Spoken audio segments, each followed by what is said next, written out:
Hello lighting people, welcome to my Lua for GrandMA 3 tutorial series. I made about 10 episodes of this series and there's a few other videos that are outside of this series and I'm about to be making some more that are going to be more advanced.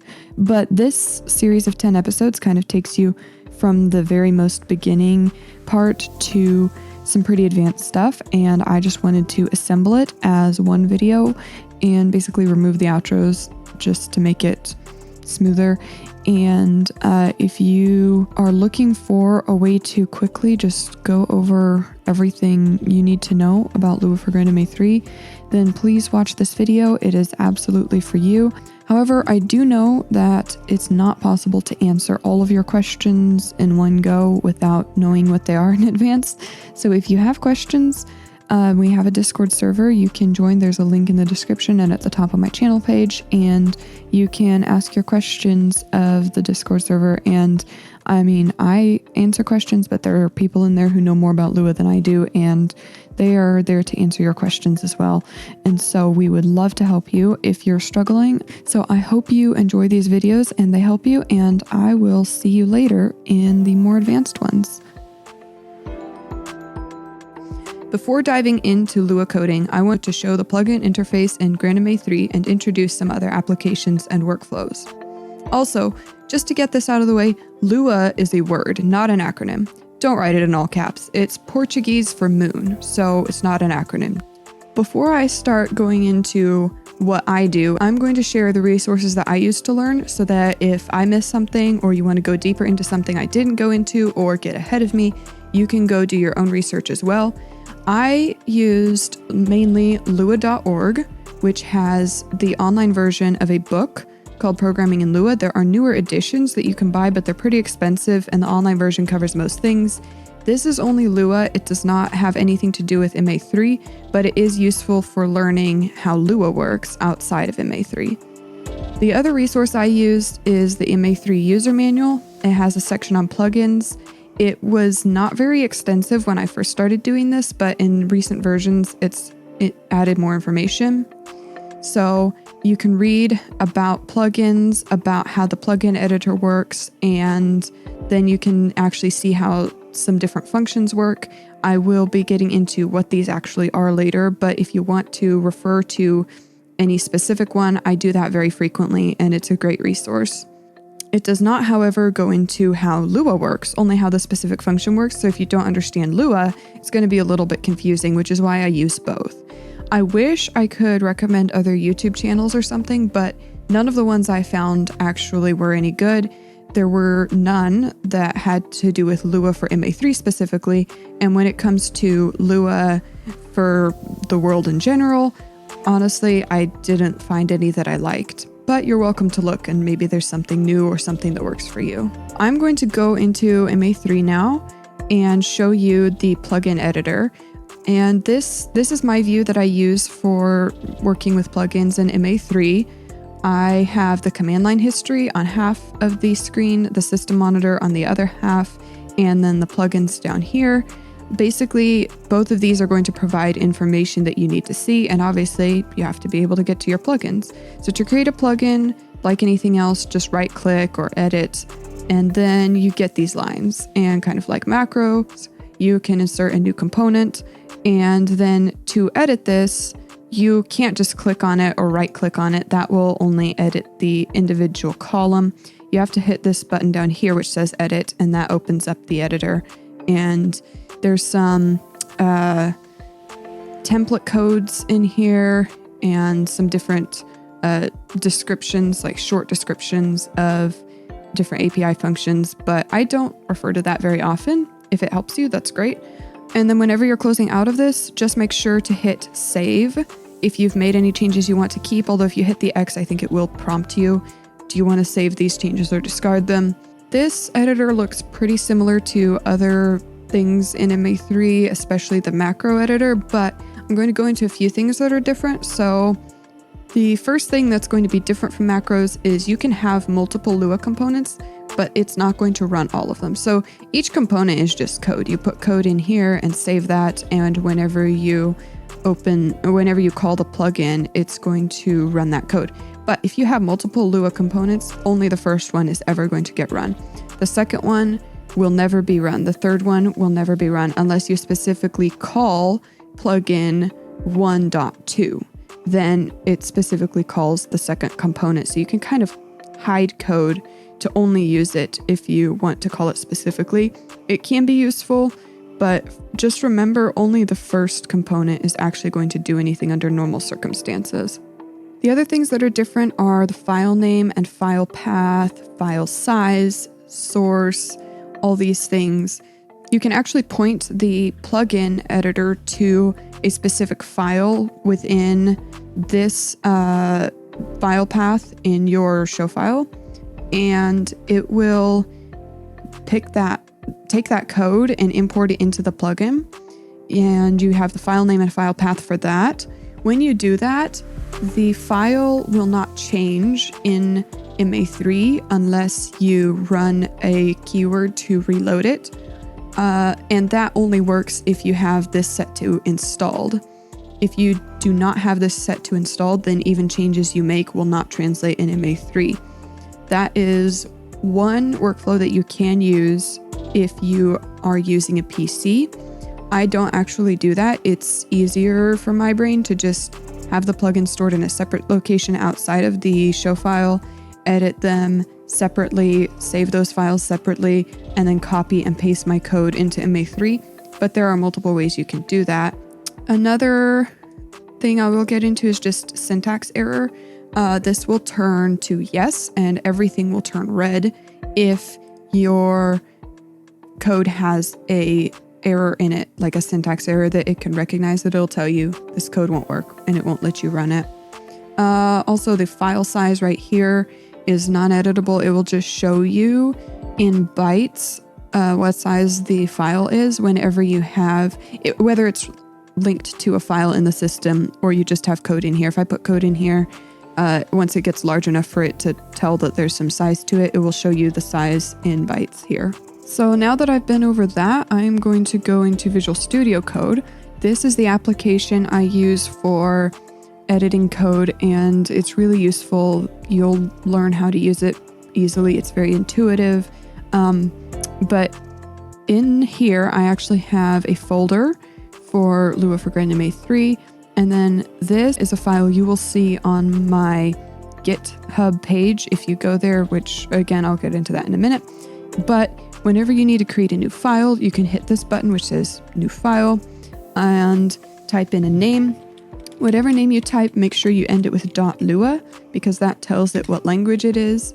And then you can edit it here, and it will give you different colors for different types of keywords that you use in there. So it makes it really super intuitive to tell where things are, easily see where you might have an error, how things fit together. It even autofills things for you. It's really nice, and it will tell you if there are errors.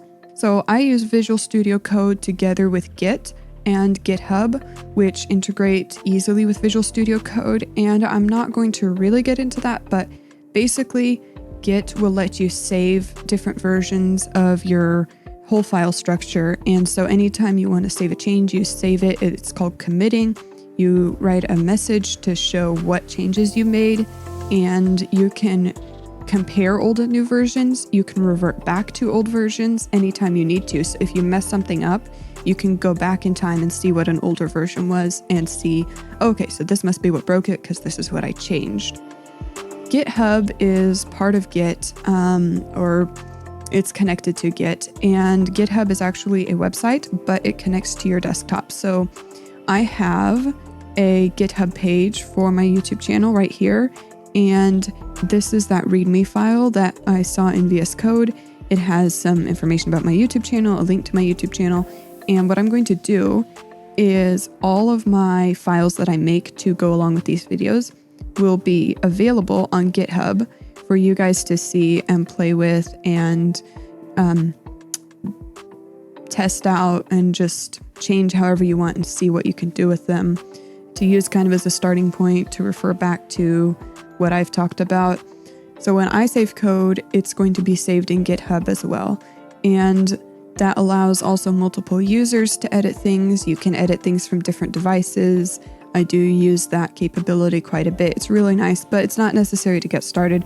I'm not going to go into how to set that up, but if that is a video that is desired, let me know, and I might think about doing it in the future.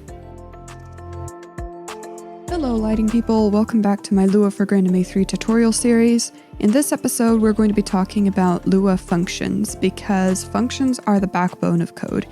You cannot have readable code without a function, so let's dive in. I'm going to open up Visual Studio Code and make sure I'm in my folder, create a new file.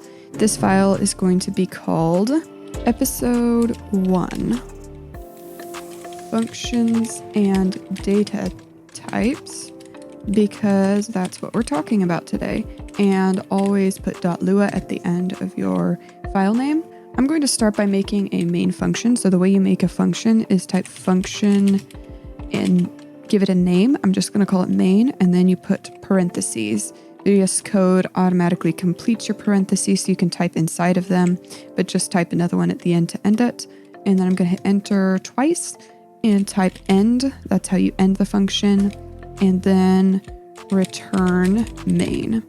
So what this does is when the code interpreter goes through and reads the code, it finds this return and goes, oh, okay, so we have to return main. Main is a function, so it calls the function, and whatever is in the function gets executed at that point.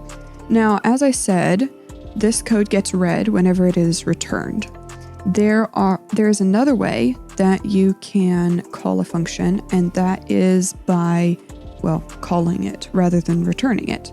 So let's say, now I have to have a main function to start with, but within this I can have another function. So let's say I have another function called example, and this one ends, and then down here I want to call the function. I'm going to do so by typing example parentheses, and that calls it. But you might wonder what the parentheses are actually for. So what the parentheses are for is to specify an argument.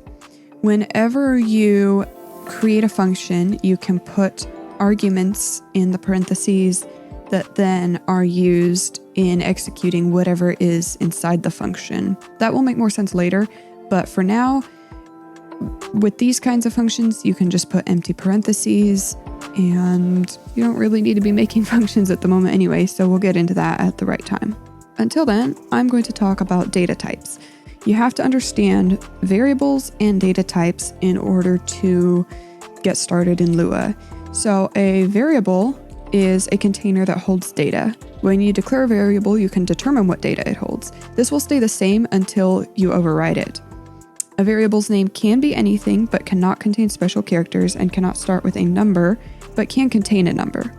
Variable names are case sensitive. So to show you an example of that, I can name a variable myVar. If I call this, I have to capitalize the V and nothing else, because that's how it was set, and so that is the name of the variable. I cannot name a variable my, that doesn't work. But I can name it my one variable. So it can contain a number, it just can't start with a number. Now, there are three important data types in Lua: strings, numbers, and booleans. I'm going to create variables with a different data type so that you can see how they work. So I'm going to create a string, and a string is absolutely anything you can type. Just put it in quotes. So single or double quotes will work, but for neatness, I prefer to use single quotes. You cannot use the same type of quotes inside one another. So let's say I'm going to set this string to my string says, I can't put another set of single quotes to use quotes, but I can use double quotes. So my string says, hi. So that works. It will interpret it as text, but you can't use multiple sets of single quotes inside of single quotes. There is another option if you absolutely have to. You can use the backslash as an escape symbol. So then that escapes it and it gets viewed as text. And we go, hi, backslash again, another single quote. That works. It's just not very easy. So it's easier to use whatever type of quotes you don't want to use inside your string. A string always stays exactly the same as you typed it, and when strings are compared, they are case sensitive. So when I look at the string, it's always going to have a capital M, and it's also going to have a space at the end. If a string contains only a number, it will still be read as a string, however, unless you convert it to an integer. So what is an integer? Well, a number can be any number, and it can include a decimal point, mathematical operators, and so on. Trailing zeros after a decimal are cut off though, and that's very important to our work with MA3, as you'll see. So I can set my number to be 1.31. But if I want to set it to 1.310, when I call it, it's only going to be read as 1.31.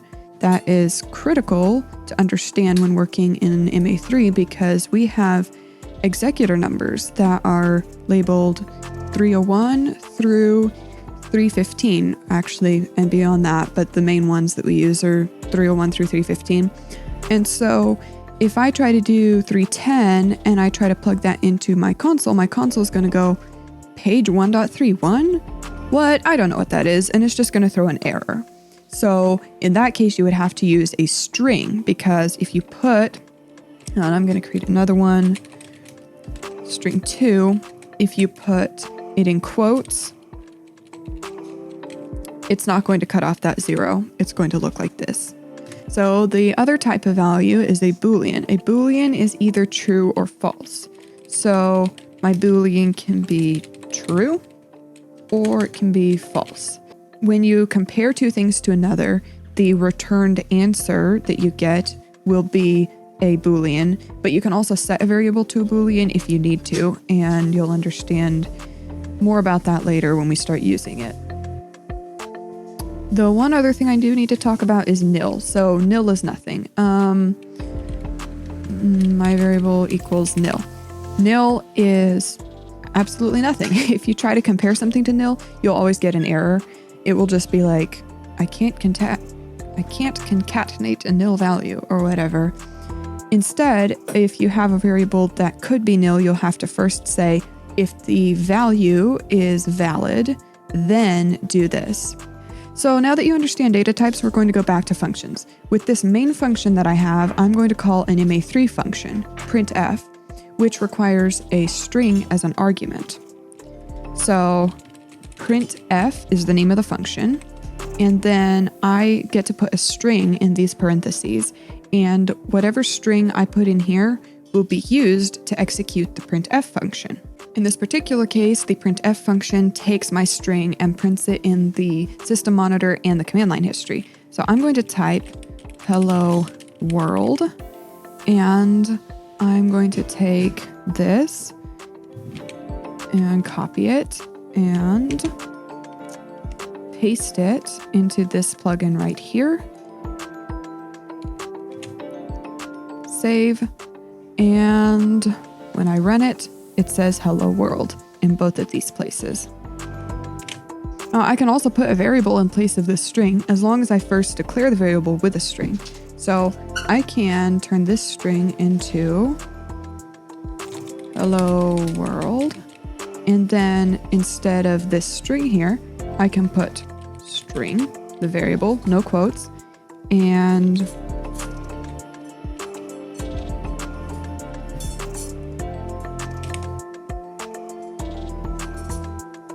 when I plug that into MA3, it is going to do the same thing. Now, the reason for this is because my variable string is equal to hello world. So whenever it sees the variable string, it just replaces it with hello world. Now, just to show you how this is working behind the scenes, I'm going to do an example of making my own function with an argument built in. This is going to be a redundant example because printf already does this, but I'm going to make a print function with a variable my string as an argument. So this is a local variable local to this function. It's not going to exist outside of this. It's just whatever's in that parentheses. So my string, and then we're going to call another function, printf, to print my string. So We end it, we go down here, we call it print, and then we can put whatever we want here. We could put a variable again, or we could put words. We can put a string, whatever it says. So now what's happening is it's taking this right here, and whatever the first thing is in this parentheses is going to be matched to the first thing in this parentheses. So it goes, okay, I have a variable, my string. This must be in place of the variable, my string. So anywhere in here that I see my string, I'm actually going to use this. You can put multiple arguments. You would just separate them by a comma. So you can do this and then another one. I don't have any use for any other ones, but basically that's how it works. Hopefully that gives you a good visual to understand what's really happening when you put arguments into functions. And of course I can run this.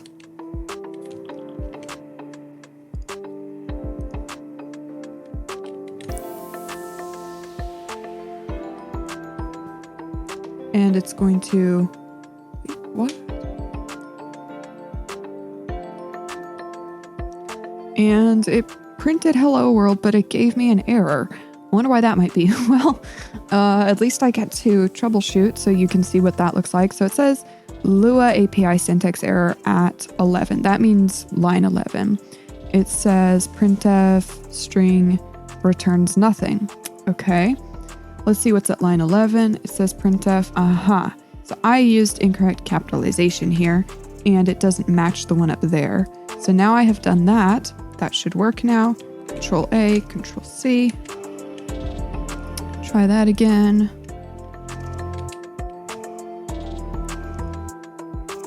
And there we go. It worked this time. So that's kind of what your error messages might look like. Syntax errors are relatively easy. There are harder errors to deal with that you will run into. Hopefully not too often. Now, before I finish, I'm going to make an example of a more complex MA3 function. This one is called confirm. So the confirm function will display a pop-up with several customizable elements. It takes two strings. Let me type this out actually. So we're going to go confirm two strings for the title and main text. I'm going to go title. Here's the main text. Hello. This is my text. There we go. And an optional integer, which should be set to nil, that determines otherwise which screen it goes on to. And then lastly, an optional Boolean, which determines whether or not there will be a cancel button in the pop-up. True means there will be, false means there will not. The default value is true, so the confirm function can be called with only two strings and it will work perfectly. But to specify that there should not be a cancel button, you have to write it out as follows.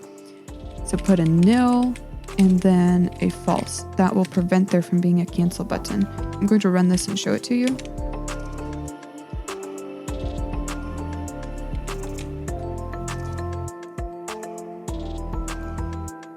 So it gives me this pop-up and I can hit OK. There is no cancel button. If I go back and remove this, or it would be the same if I change this to true.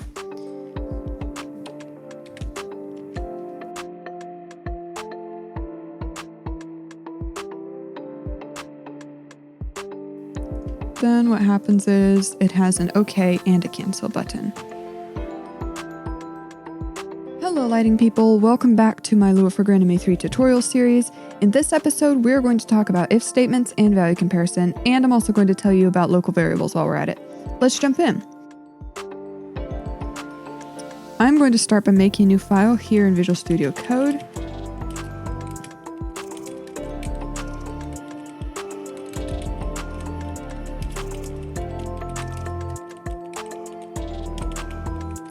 Always name your file .lua at the end. And I'm going to create a main function as a starting point.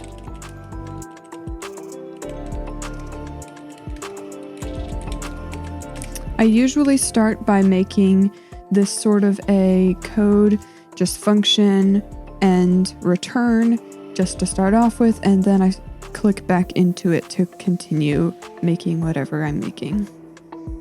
So I'm going to start by creating example if statements and kind of show you how comparisons work as we go. So before creating my if statement, let's say I set this variable, my var, equal to 35. Now I'm going to create an if statement. If my var is equal to, is two equal signs, 35, close the parentheses, then printf it is so, because what else would we say? I don't know. And then end. So the basic things you need to remember about making if statement are if whatever's in the parentheses is true, then we'll do this, end. So this is a complete if statement that checks the variable and does an action based on what the variable is. Other ways I could compare this number include less than or equal to, greater than, of course, greater than or equal to, and then the last one is not equal to. You can also use not to convert a comparison to the opposite. So if I put this as my variable equal to, and then I put this here, if not my variable equal to 35, then it basically flips this. If you want to check for multiple conditions before deciding whether or not to execute the code, you could use and or. I'm going to remove this not here and go like this. I can change my var is equal to 35 to if my var is less than 36 or my var is greater than 34. So this is going to literally do exactly the same thing as the other one. And I'll actually show you basically what this is doing. So my var is equal to 35. We know that. And then when it checks it, it's going to find that it is less than 36. And actually it's both less than 36 and greater than 34. Because I should have made this an and. So if it is both less than 36 and greater than 34, of course we know that's the same thing as being equal to 35, but I will show you how it finds that true and prints the desired result. There you go. Or maybe instead of this, I want to exclude 35 from the possibilities. I could, of course, do my var, take this out. If my var is not equal to 35, or I could do if not my var equal to 35. But another option would be to say if my var is less than 35 or my var is greater than 35. So that will just print this if it's less than or greater than, but not if it's equal to. Where it starts to make more sense is when you have multiple variables that you're checking. Maybe if var1 is equal to 2 or var2 is equal to 2. There's so many options. But let's say I need more options than just whether or not my var is 35. You can also use an optional else or else if to check for multiple conditions at different times. Note that when you do this, the first if is checked, and then if it's not true, the second one is checked, and so on. I'll show you how that works. So let's change this back to my var equal to 35. Then it is so. Then we can go down here and go else if my var is less than 35, then printf my var is less than 35. I'll just change this to my var is 35, just because that's easy to understand anyway. Then we could add another one that says, let's see, else if my var is less than, no, greater than 35 and my var is less than 40. Then print is more than 35. Now, what if it's more than 40 though? I actually just want to do a blanket like catch-all if it's anything greater than 40. So instead of doing else if my var is greater than 40, which I could do, I'm actually going to do else and then printf number is too large. Why not?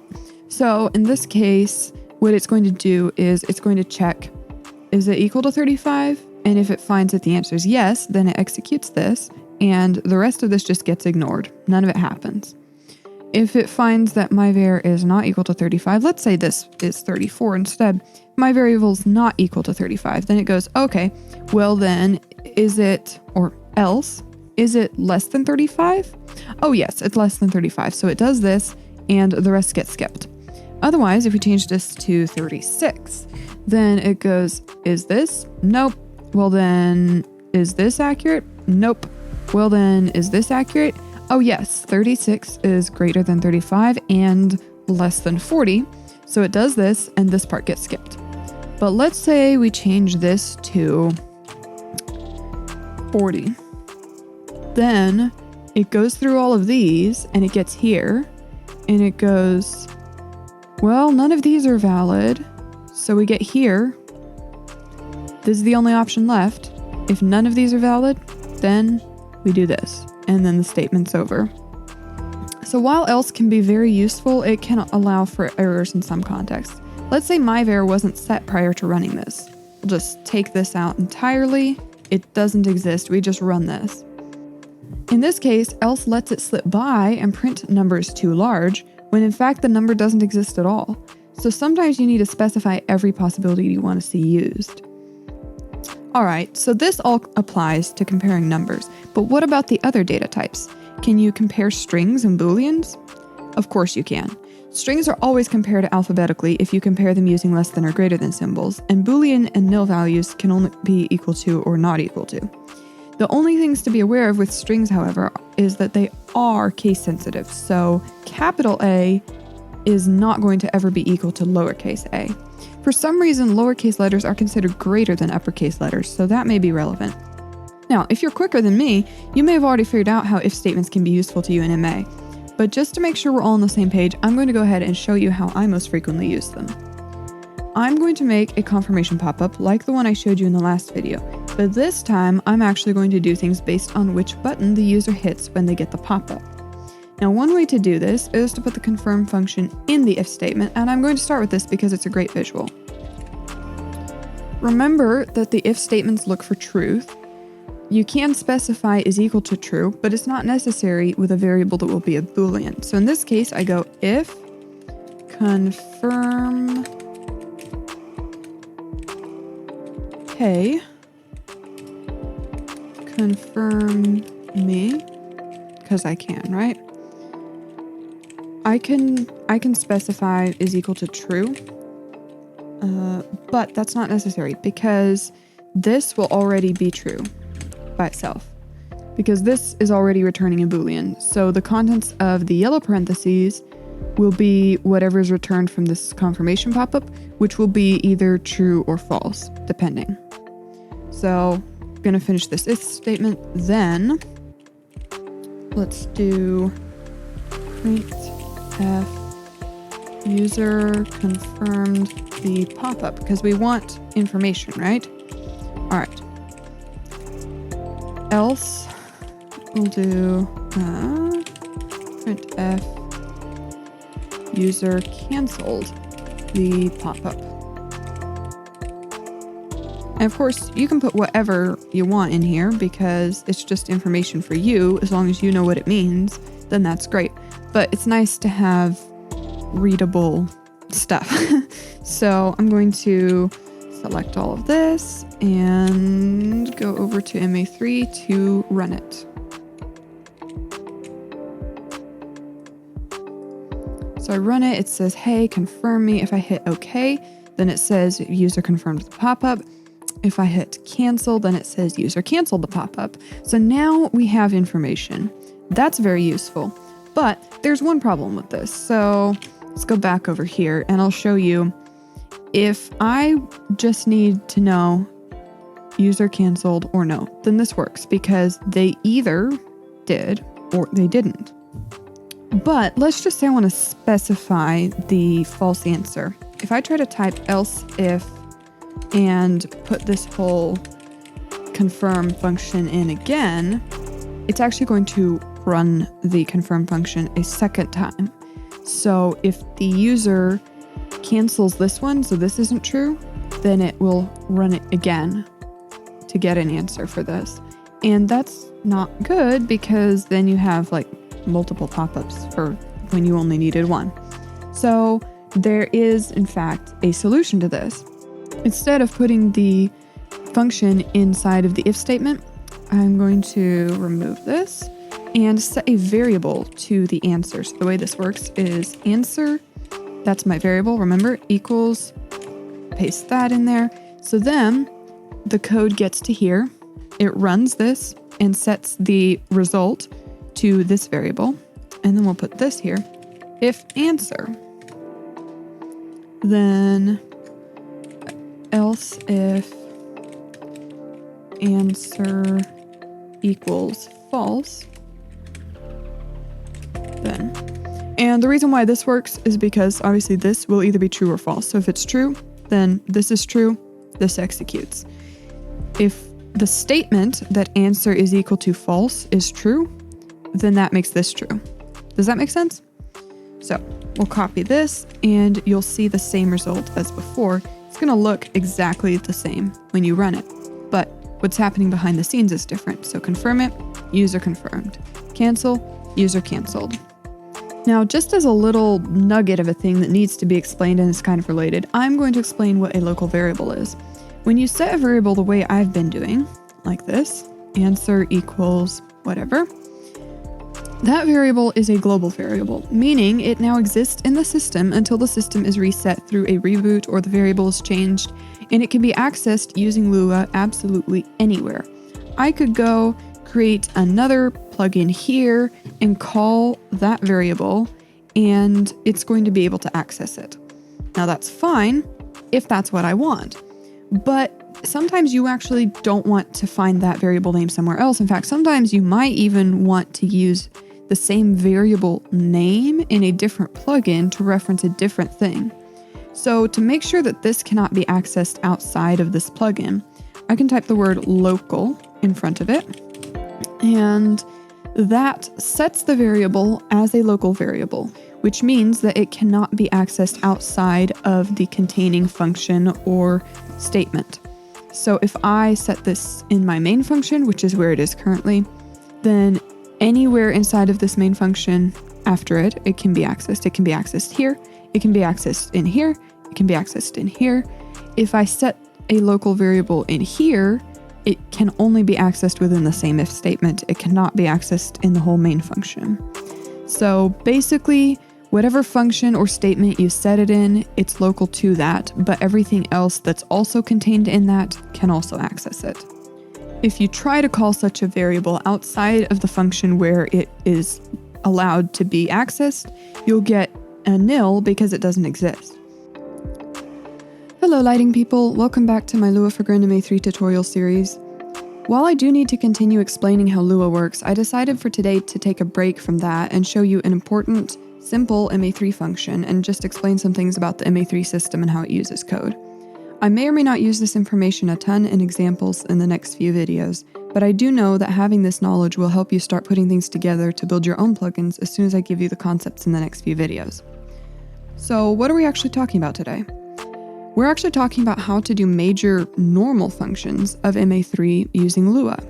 Now, of course, there's a lot more in-depth stuff that you can do with Lua that you cannot do without it, but a lot of times when you're using Lua, maybe in place of a macro or something, some parts of what you need to do either must be done in the command line or would be best done through the command line, but you're in the middle of a Lua script rather than a macro. So how are you going to do that?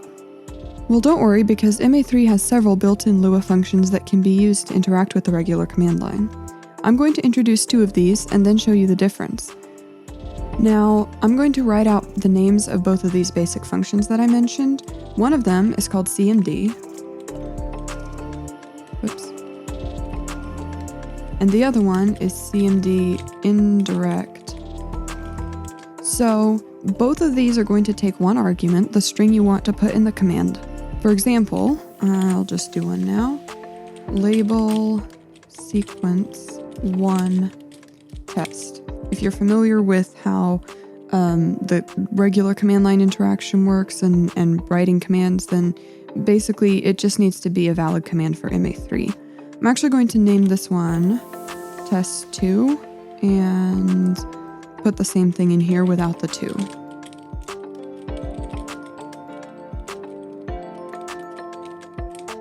Alright, now I have these two functions. They're very similar. I'm just going to run this plugin in MA3.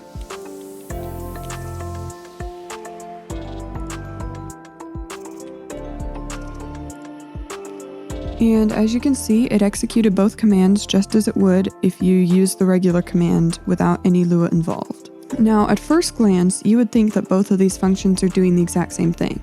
But look over here at the system monitor. One says Lua before the command, and the other one says main task. What exactly does this mean? Well, I'll explain. So the system has a couple of different tasks that can be used simultaneously and are not accessed the same way.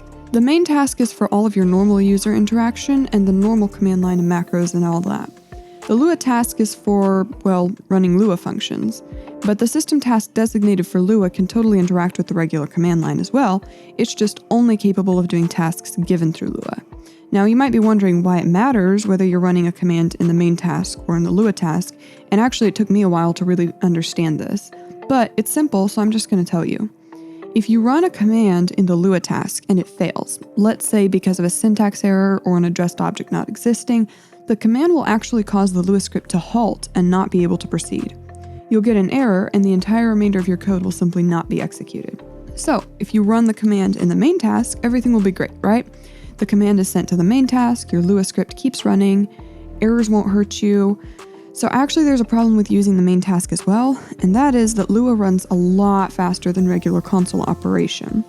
So let's say you have a command for the console in line 2 of your code and something else that is supposed to happen in line 4 that doesn't go through the command line but cannot be done properly unless line 2 has already been executed. Maybe line 2 stores a sequence and then in line 4 you're labeling that sequence using the system rather than the command line. Yeah, I'll show you how that works at some point, but you can't actually change the name of an object without going through the command line to label it. Let's say you're doing that and you haven't yet stored the sequence, then trying to change the name of it isn't going to work, and then your plugin will fail because it can't find the object. And of course, you're probably thinking, well, yeah, line 2 and line 4 are pretty close to each other. Of course, it's possible that it might not quite be finished, but that's actually not how it works. Basically, even if you have 300 lines of code in between, Lua is that much faster. The regular command line system is way slower. Of course, if you did execute the command in the Lua task, it still takes just as long. The difference is that the rest of the code can't run until the command is finished. Again, though, if the command is bad, it will break the plugin. So what's the solution? Do we just have to pick which problem to deal with? Nope. Remember I said there were 3 functions for executing commands? Well, the third one is called CMD indirect wait.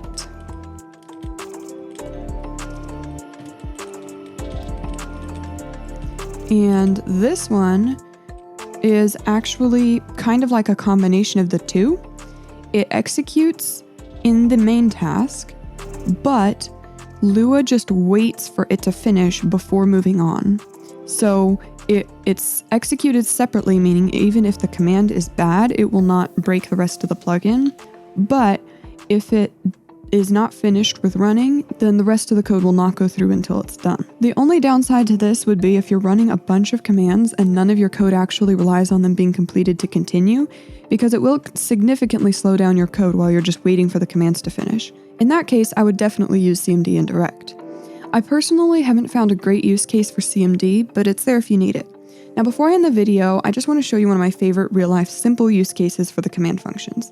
This is also going to incorporate several of the concepts talked about in the last 2 videos, so let's do it together. Just to set this up, I work for a church and we have services at the same time every week. On Sunday mornings, I wanted Haze to run automatically for rehearsal, so my volunteers and I didn't have to remember to turn it on ourselves. The problem is the worship and tech teams always circle up on stage together right before rehearsal to talk and pray beforehand. These circle-ups don't always start or end exactly on time, meaning there's no exact time when the rehearsal will start on any given day. But I really wanted Haze going by the time rehearsal starts. I tried an agenda queue for several different times, but Haze kept getting started while we were still on stage and it was loud enough to be quite a nuisance. Finally, I came up with a really easy solution. I was like, why on earth didn't I think of this before? So I ended up using a function called MessageBox because it's more customizable, but for this video I'm just going to show you the confirm function since I showed it to you in the last video and it's simple. To set this up, I'm going to create a function called confirm Haze.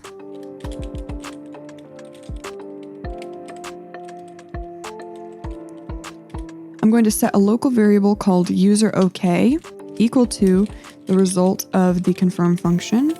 And the confirm function is going to have a title that says hey and a message that says it's time to run Haze for rehearsal. Okay to proceed. Alright, and then I'm going to create an if statement. So if user_OK, then we'll do cmd indirect wait, go plus, I'm going to do page 1.115 because that's where I actually have it on the console, and end the function, and now I'm going to call that function. There's no arguments in it, I don't need any. Time to run it.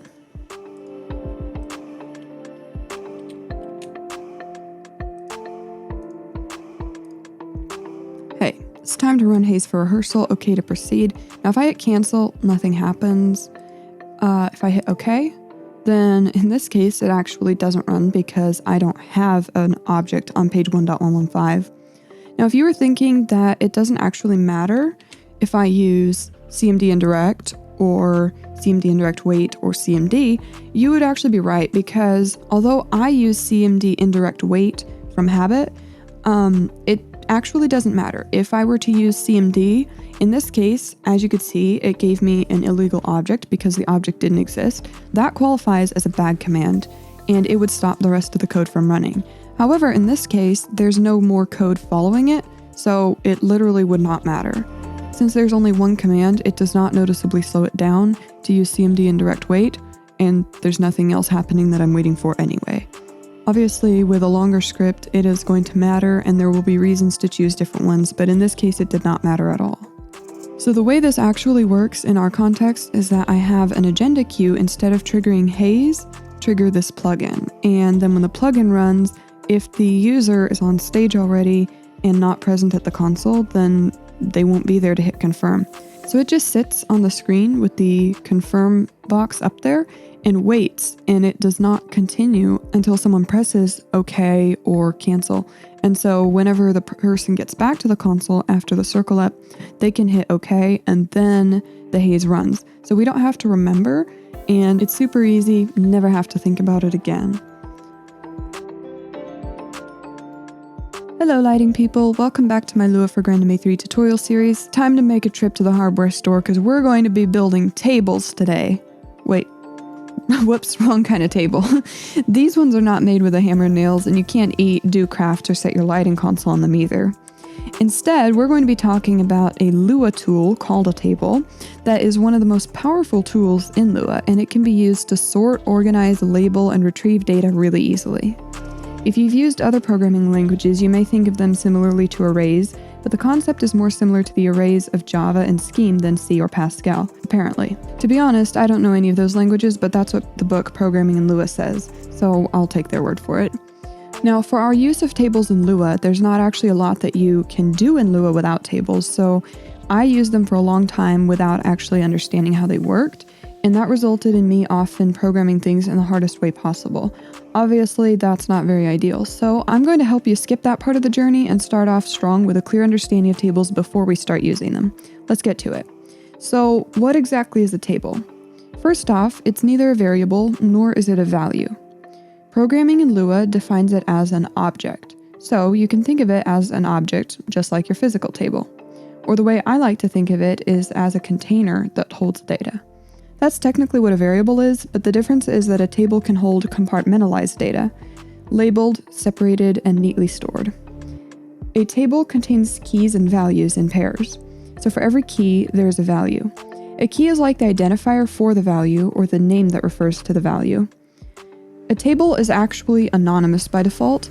Unlike a variable, which can only exist if it has a name, a table can be used, for example, in an argument, without actually defining a name for it. Most of the time, though, you are going to use a variable to reference the table. So I'm going to go into Visual Studio Code and make a table to show you how it works.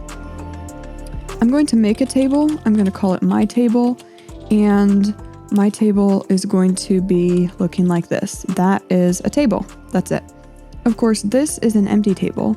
You can put values into the braces straight away, or you can create it with empty braces and insert values later. Or you can add values when you create it and still add more later. There are lots of options.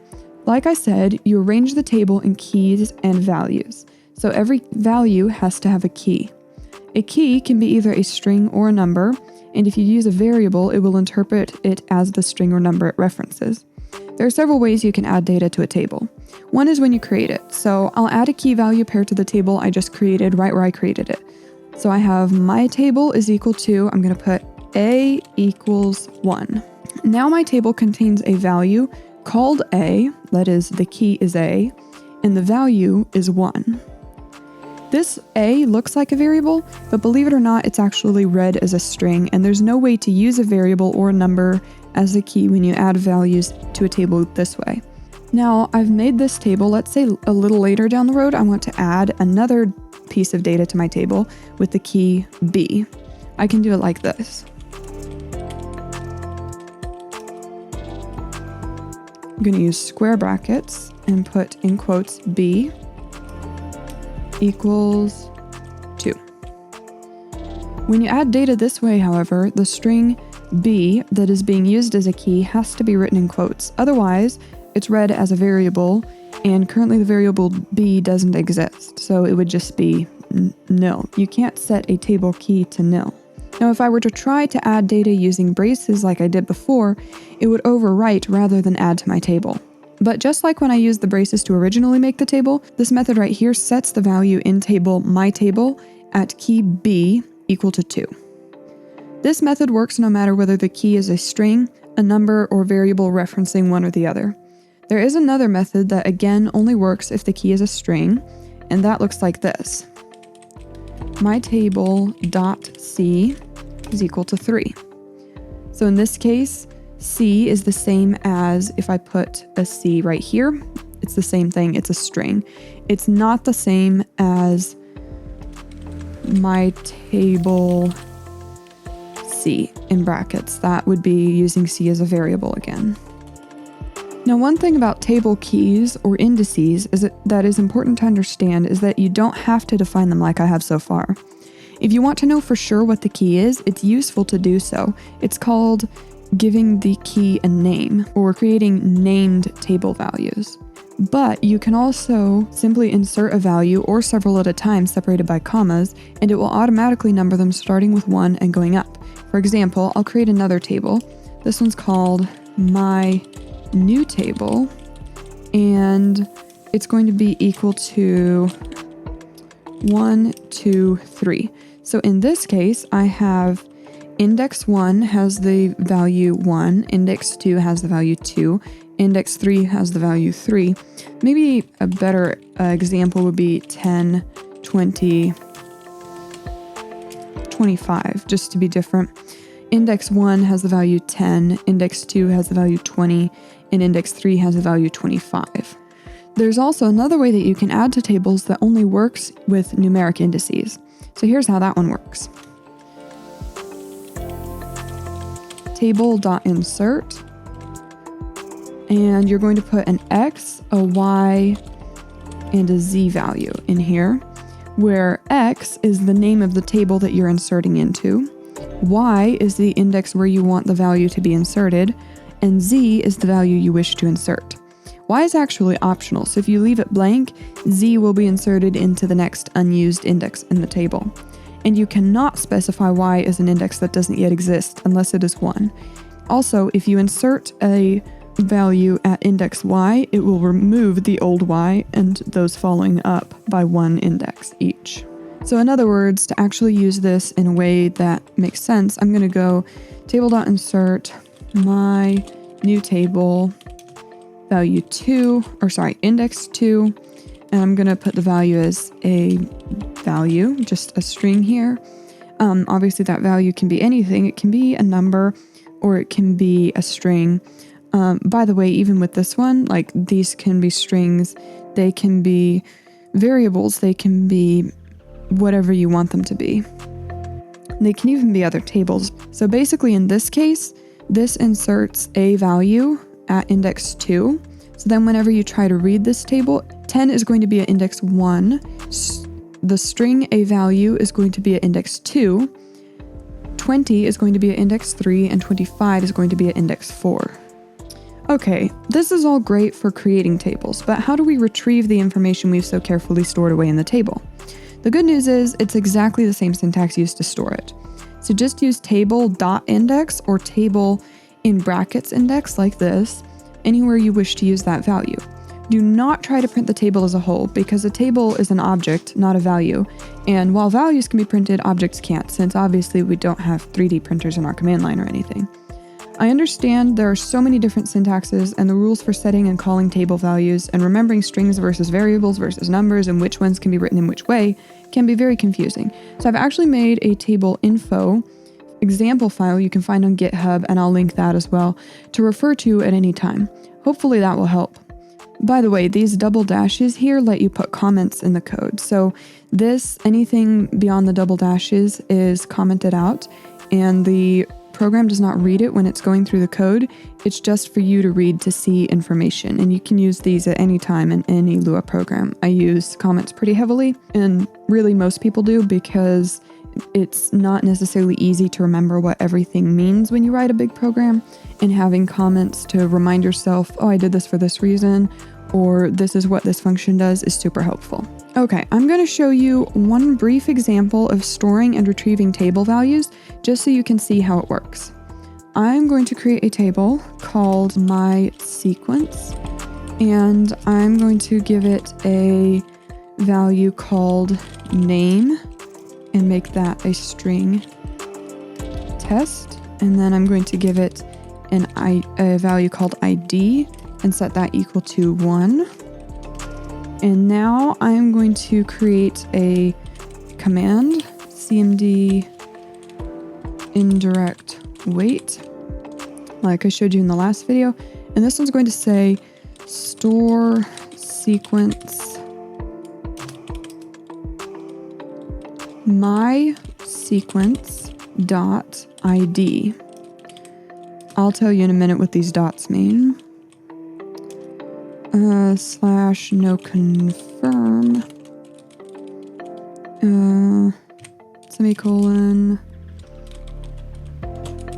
label sequence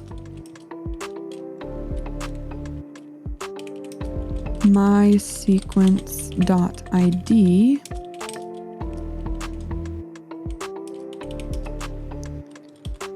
my sequence dot name. All right, now these dots, like I said, they actually mean to concatenate two things. And what that means is it just like connects them together. So if you concatenate two strings, it turns them into one string. And that's basically what's happening here. So we're going to, if you read this command the way it's actually going to appear in the program, it's going to say store sequence mySequence.id, so it takes the value in the table mySequence at the index ID. That would be 1, so store sequence 1 / no confirm, semicolon, a label sequence, again, mySequence ID, so that's 1.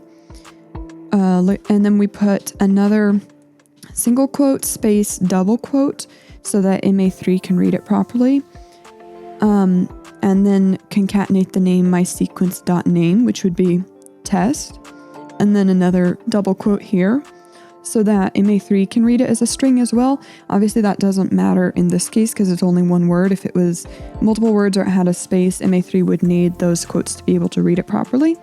But that's going to interpret it that way.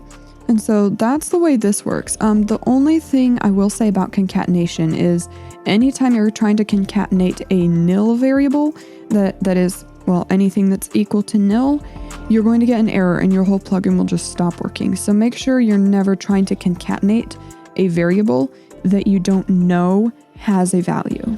Now I'm going to take this and put it in MA3 and run it so that you can see all of that.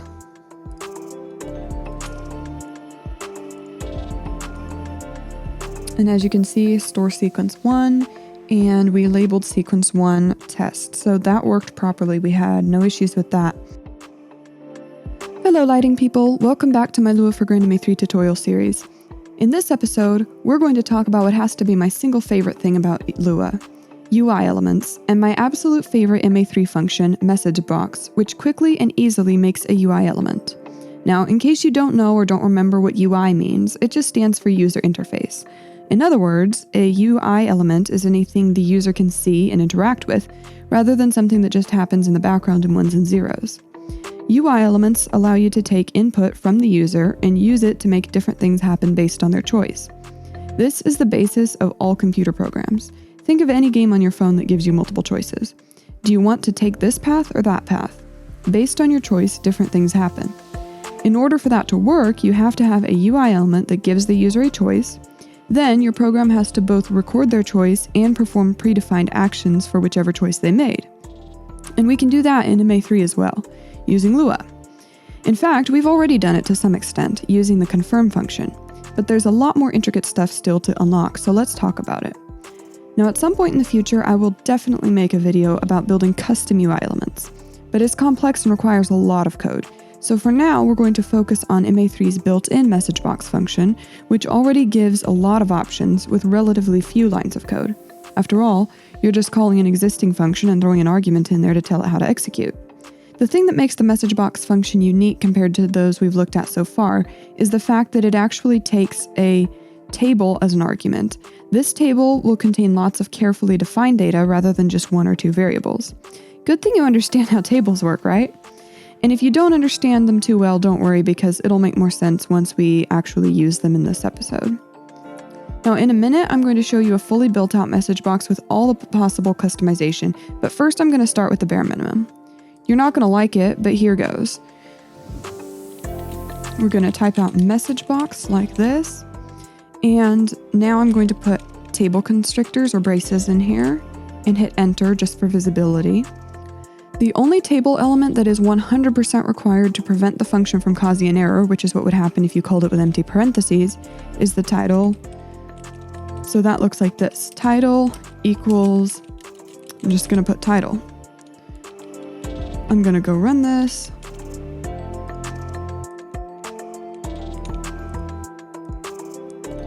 As I said, it's not pretty. There isn't even a button to close it. Now, don't worry, because you can always hit escape on your keyboard and that will close it. But this isn't very ideal, is it? Instead, let's flesh it out. So I'm going to go back in here and show you this completely fleshed out, full of all of the information message box function that I've made. And this one has lots of comments, lots of specifically defined stuff. You'll be able to access this file right here if you're following along in GitHub, and you can refer back to it at any time. But for now, since I don't want to actually change this file, I'm just going to copy it. I'm going to not copy the main function. I'm just going to copy the rest of it, and I'm going to put it in my file for this episode so that I can change it freely and it won't impact the other one. Now, I'm sure you quickly noticed all the green text on my screen, and I touched on this in the last video, but just in case you missed it, I want to quickly explain how comments work. These two dashes at the beginning of a line define it as a comment. So that makes it something that the system does not read. It just ignores it when it's going through the code. You can also create multiple line comments like this, 2 dashes, 2 square brackets, and then it ends whenever the closing square brackets happen. You can use comments to either comment out code for troubleshooting purposes or to just give yourself information like I did here. This message box function is complete with literally all of the information I could think of to add, including every possible value you can customize, as well as comments on all of it. Please don't hesitate to also refer to the manual, but I think in most cases my comments are better written and better illustrated since they're in line with the code than what you'll find in the manual. I also added extra information that isn't in the manual. Feel free to just read through this whole function on GitHub at your leisure and refer back to it or copy pieces as often as you need. My hope is that it will contain all the information you'll need as a reference, but some of these things are better explained visually, so I'm going to show you a few things. As you can see, this comment up here shows a list of the main elements included in the message box function. You have a title, you have a message, you have inputs, radio selectors, swipe selectors, states or checkboxes, and commands. And I'll show you what all of those terms mean shortly. For now, I'm going to go down here and show you we have a title, we have title text color and back color and an icon. So what do these numbers for the text color and the back color actually mean? Well, it's actually a reference to something in your MA3 show file. So this one right here says 1.7. I'm going to go into MA3 and show you exactly what that is. In MA3, if we go to desk lights and color theme and edit color theme, you can find these color definitions right here. So you have a 1, 2, 3, and a 4 over here, and you have 1, 2, 3, 4, 5, 6, 7, 8, 9, 10, whatever. A whole bunch of them here. And you're actually going to be referencing the ones on the right-hand side of the screen. So you're going to want to look for the number 1, the number 7. This would be the information referenced by our first table value over there that says 1.7. It is not referencing this information here, which would be 1.10. It is 1.7. The other way you can write that would be global.selected, but put that in quotes. And if you do that, that works the same way. And again, you do not want to put the name of it as it appears over here. So like I have one that says global.alert text. The name of the color def ref is global.alert, but that's not what you want. You have to put this right here, which is alert text, or it would be 1.31 here as opposed to 1.59. And it all works. It just references the color theme in your show file. And that is the only way to set text colors. You can't actually you can't actually set an RGB value or any other type of color mixing value. You would have to go into your show file and you can actually create your own color theme.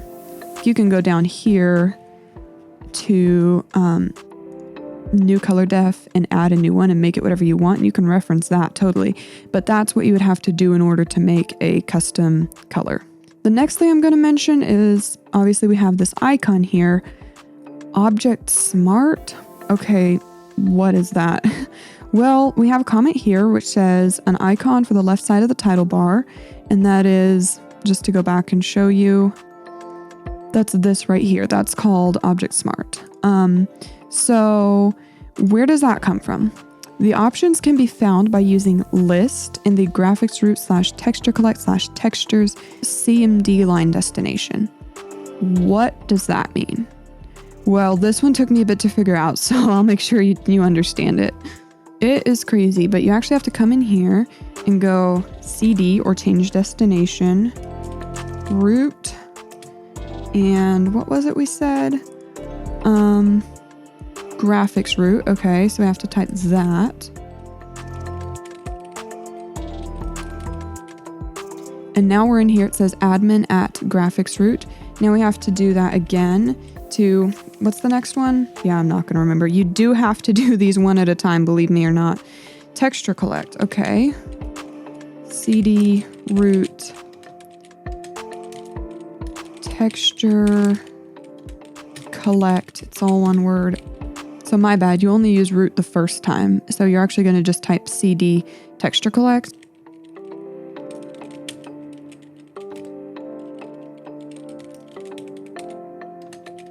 And then let's see, what's the next one?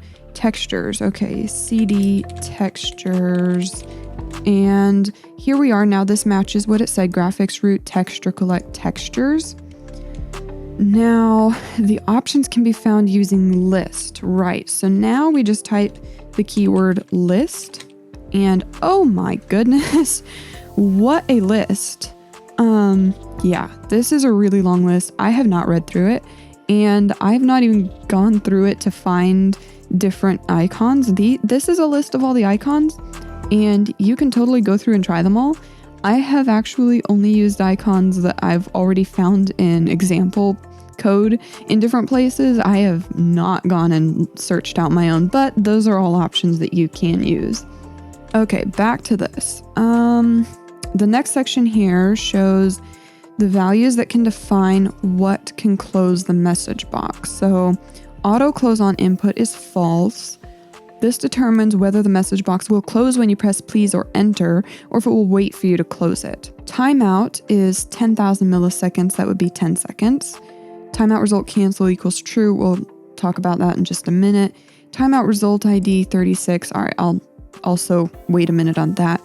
Timeout, if you don't set a timeout value, the default is nil, and it will actually then not do what it is doing here, which is giving you this bar and timing out after the bar hits 0, which is not nice. Or maybe it is nice. It depends on what you want. But yeah, whenever this hits 0, it just closes. Great. I will come back to this information in a bit when I get to what your results actually are. Commands are the buttons that are right here. And yes, this froze because I went away from the application and it's all confused now. But these are the command buttons. We have yay and we have okay, whatever. And in this case, they're not tied to anything. They don't do anything, but these are commands. And the way you set them is you give them a value and you give them a name. And the name is displayed on the button and the value is returned if that is the button that is pressed. And so you'll just make commands equal to a table that's in the blue braces, and then a table within that for each of the individual buttons that you want to make. The next type of thing that you can put in a message box are inputs. So inputs are, let's just go back and run this again. These are inputs, input 1, input 2, input 3, and you can put things in them that are then returned whenever the message box is closed. That is fantastic. So we have, again, you have to put the information in table constructors and then another table for each individual input. You can give them values such as the name, which is displayed. The value, you can enter a default value. As you can see, there is a default value here, and then when you type, it takes that away. You can add a black filter. A black filter defines characters which cannot be entered, so it will not let you enter a black filtered character. VK plugin has a specific list of different types of values that you can put in here. The options are in the user manual. I'll let you look those up. Text input is definitely the one I use the most. I honestly don't know if I've ever used one other than text input. And then the max text length down here defines how many characters you're allowed to put. So I cannot put more than 10 characters in here. Then in number 2, in this one, you can put the default value as characters that are not allowed, but the white filter determines which characters are allowed. So if you use a white filter, then anything not included cannot be entered. So in this one, we white filtered all the numbers. Only numbers can be entered. And the VK plugin value is set to numeric input, and I will show you in a second what that difference actually does. And then in input 3, I put a QID. I put numbers and a dot here because those are what we would use for making a queue. And then the VK plugin is queue number input. And I will again show you what that does. So let's go back to MA3. And in this one, the on-screen keyboard opens up like this. On this one, the on-screen keyboard opens up only with numbers. And in this one, it opens up specific to entering values that have to do with a Q number. Obviously, you can still attempt to type numbers if you're using a regular keyboard, or you can attempt to type numbers here, you can attempt to type letters here and whatever, but they're not going to work. And then we'll talk about these next. So let's go back to VS Code. And what is a state? A state is obviously written just like these others. It has a name and a state for values. So the name is displayed on it, and then the state is true or false. This is really simple, honestly, so I'm not actually going to explain it in any more detail. I think you can figure it out. Name, state is basically the status, checked or unchecked. And then down here we have selectors. So there's two types of selectors, swipe buttons and radio buttons. And obviously that information is all included here, so I'm not really going to go into it a lot because I'm trying to keep the video as short as possible. But we're going to have the name, selected value. That's the value that will be selected by default. We have the type 0 or 1 for the swipe button or radio button, and then we have the values that are options. And you're probably familiar with these types of buttons because they exist in MA3, but this is a radio selector, this is the swipe selector, you know what they are.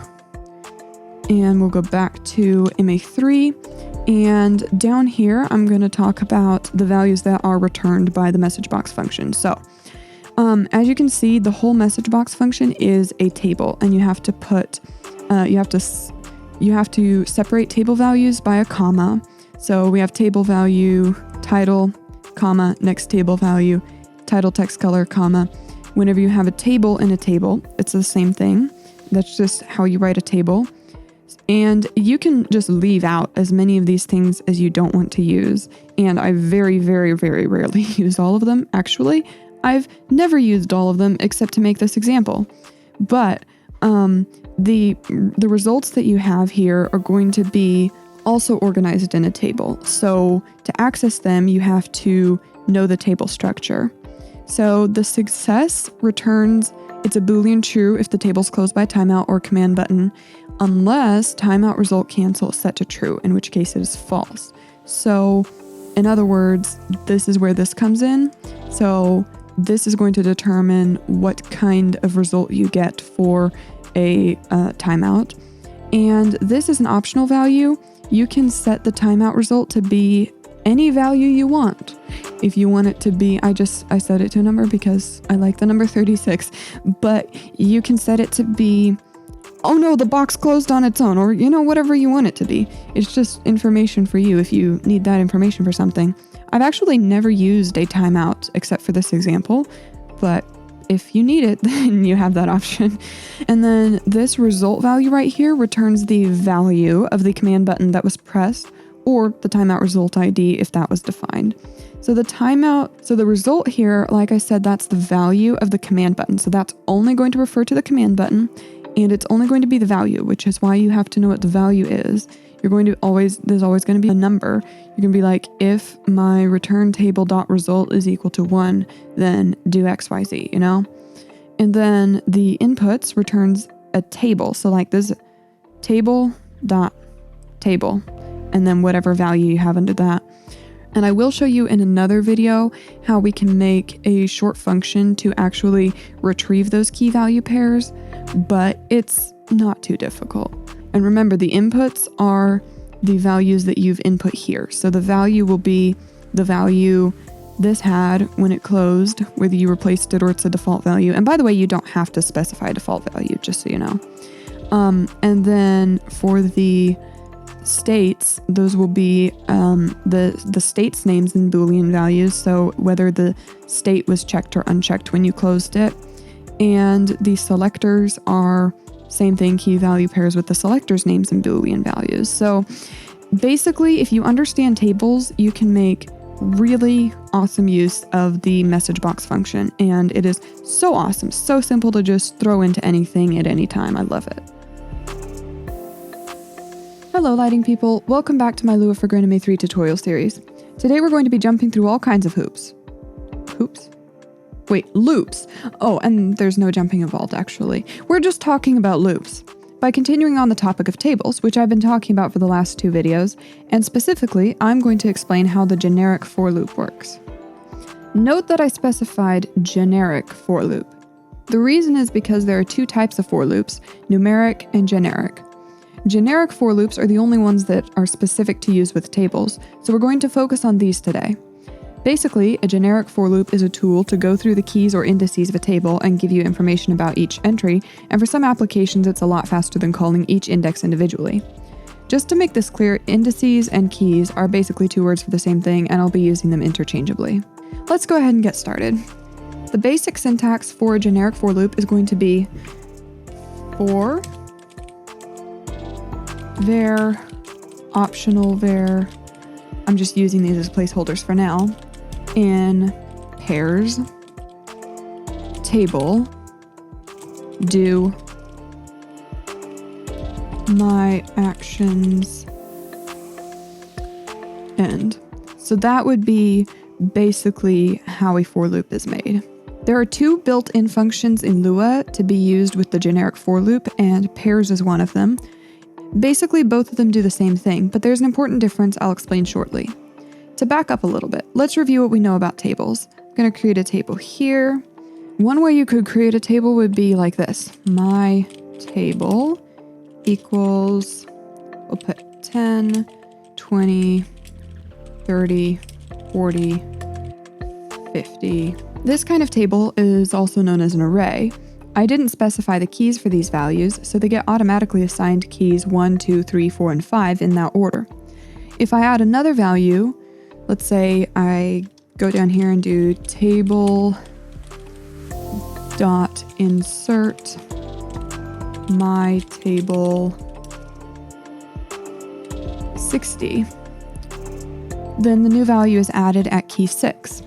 A more familiar and often more useful way for us to make a table would be like this. My info is equal to name equals John Doe, age equals 36, birthplace equals United States. In this case, these values are specifically assigned to the keys name, age, and birthplace.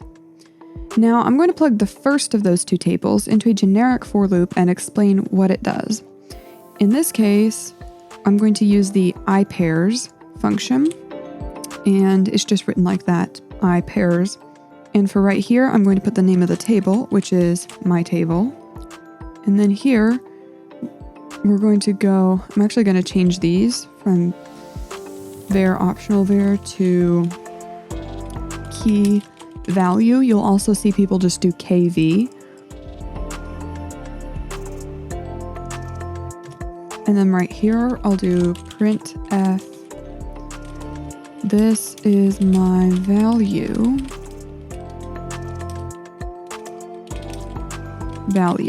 As you can see, that's the variable I put right here. Basically what this does is it goes through my table starting at index 1 and temporarily stores the index and value in the corresponding variables, key and value. I could have named these values anything, it'll do the same thing. So it finds index 1, that would be right here, notes that the key is 1 and the value is 10, and uses that information to perform the task inside the loop, which in this case is printing the value. So we go for index 1, value 10, do this, and we're going to print value. And then it goes on to the next index, 2, and does the same thing, and so on. Once it reaches an index that doesn't exist, then the loop just ends. Just to show you how this works, I will run it in MA3.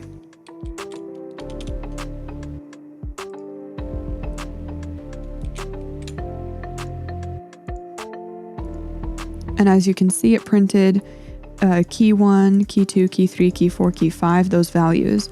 And you could totally also do something with the key. You could print the key and the value if you actually wanted to. So this iPairs function is great. This is basically how it works. You'll use it the same way no matter what you're doing inside of here. The only problem with it is that it only works with arrays like that actually have numeric keys. If you tried it with the MyInfo table, it simply wouldn't work. It would look for key 1 and not find it and end immediately. Instead, you have to use this version. I'll leave this for loop here so you can refer back to it and do a separate one. This one is going to say for key value in pairs, MyInfo, do print f. I'm gonna go key and key and then value.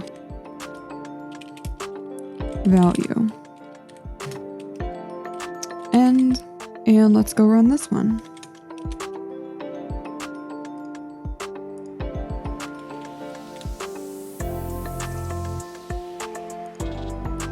As we can see, we got the same output as before, and then we had this. Key, age, value 36, key, name, value John Doe, key, birthplace, value United States. To make an example of how this can be super helpful, I'm going to make a fairly simple message box function that includes inputs. These return tables with key value pairs, so to list out the values, instead of typing out printf return table.inputs index 1, printf return table.inputs index 2, etc., like we would otherwise have to, let's use the for loop instead. So I'm going to create a message box, and you do this by setting a variable. I'll use a local variable called return table equal to the results of the function message box. And then we put our table in here with a title. And why not? Put a comma and then the next value. I'm not even going to bother putting a message in here. I'm just going to go ahead and put some inputs in here. So I'm going to create inputs equal to, remember you have to have a table and then a table for each input. And for this input, the information I'm going to use is going to be a name, which will be input 1, a value, I'll just put a default value of nothing, and VK plugin will be text input. That's just kind of the default normal one. And I'm actually going to throw this in here now just so that you know, if you don't put a max text length, you might have a bug cause it to have a limited max text. I don't know why, but I did have this for a while where all of my inputs would only let me put in 2 characters. On my lighting console, on PC, worked fine. But on the console, I could only do a maximum of 2 characters. And by simply setting a max text length, I was able to get around that. So now I just always put a max text length, even if it's 100 characters. It's just really good to have that so that it won't mess up in case it somehow messes up. Let's do another one. Name equals input 2, value equals something, because I like to have fun that way. And then VK plugin equals text input and max text length equals 100. And then just one more. Name equals input 3, value equals 3, because I can, right? VK plugin equals text input max text length equals 100. Okay, that was a lot. Now, we do have to put a command in here just to get it to close. And we'll go commands, equals, again, same thing, 2 sets of braces. I'll just go name equals, okay, value equals 1. All right, now I've created my message box. And just to give you a visual, what we would normally have to do to get each of these inputs returned individually would be printf return table dot inputs, and then put the index here, so that would be 1. And then the same thing with the index 2 and the same thing with the index 3. And that's a lot. So instead, I actually have a better solution, and that is a for loop. Let's try it. For key value in pairs return table dot inputs. Remember, you do want to make sure you get the table of inputs, not the main return table, because the main return table will give you inputs as a key and a table as a value, and you can't print a table. Close that, type do, and then printf value. Obviously, you could put other information here, but I just want to get the value printed right now. End, and let's copy and paste that.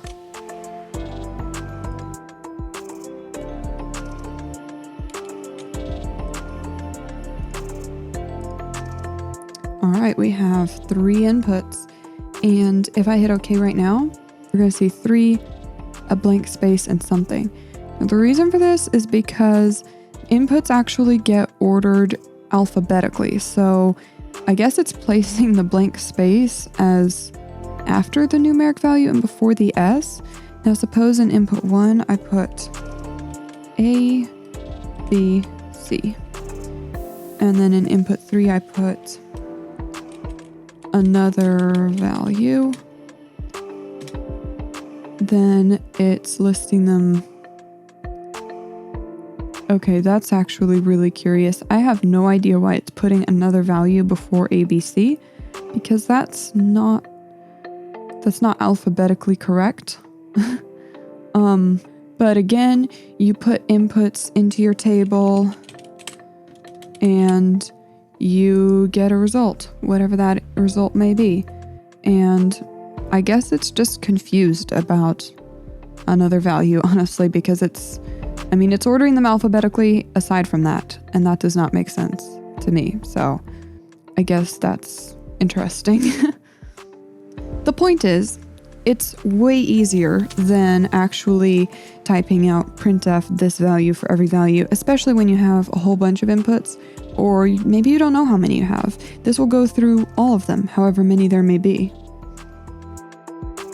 Hello lighting people, welcome back to my Lua for Grandame 3 tutorial series. Today the topic of discussion is going to be numeric for loops, and after the last video this one's going to be pretty easy, but we're going to get to some fun examples, so let's get into it.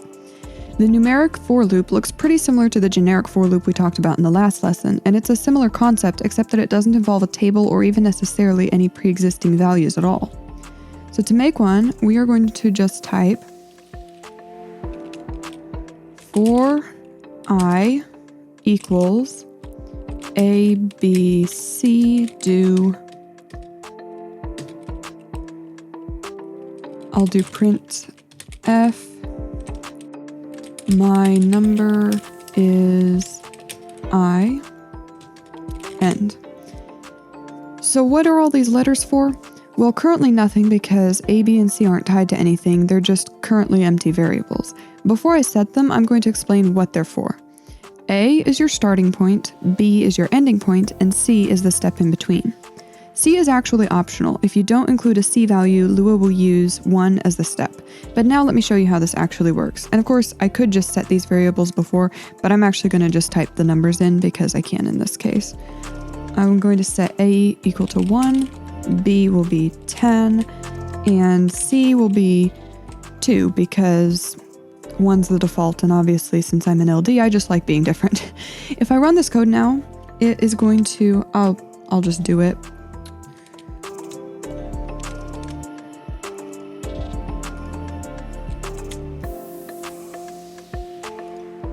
it says my number is 1, my number is 3, my number is 5, my number is 7, my number is 9. So basically what's happening is it is starting with I being equal to 1. I'll go back to here to show this. For I being equal to 1, we do the contents, which is printing my number is 1. And then it increments from the number it is currently by number C and starts over again. So we did it with 1, we incremented by 2, we have 3.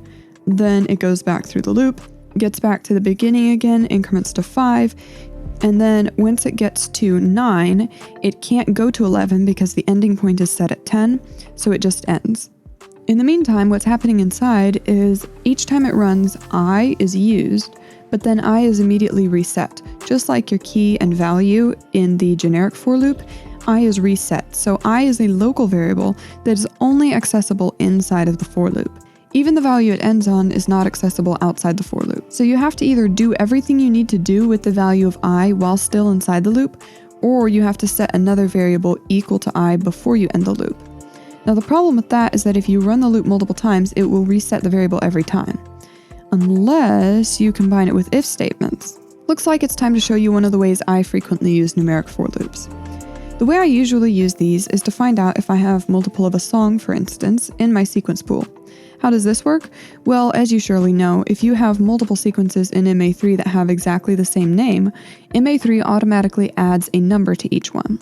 So let's say I want to make a list of every sequence in my sequence pool that has the name praise. If I have multiple sequences saved with that name, the second one is going to be called praise number 2, and the next one is going to be praise number 3, and so on. To make a list of all the sequences in my show file named praise, I can of course search for praise, and yes, you can absolutely do that with Lua. But in order to find the extra ones, I have to add a number and search again. That's a little tricky because I don't know how many songs I might have. I don't know how many to look for. And it becomes a whole lot of code and a ton of nested if statements to do it individually. Instead, I'll use a for loop. In order to show you how this works, I'm going to use a couple of nested MA3 functions you're probably unfamiliar with. I'll explain them in more detail in a later video, but for now I'll just explain basically what they're doing. Here's what my code's going to look like. Now here I'm going to be typing a couple things that are not going to make sense. I'll explain the gist of what they're doing after I finish typing them.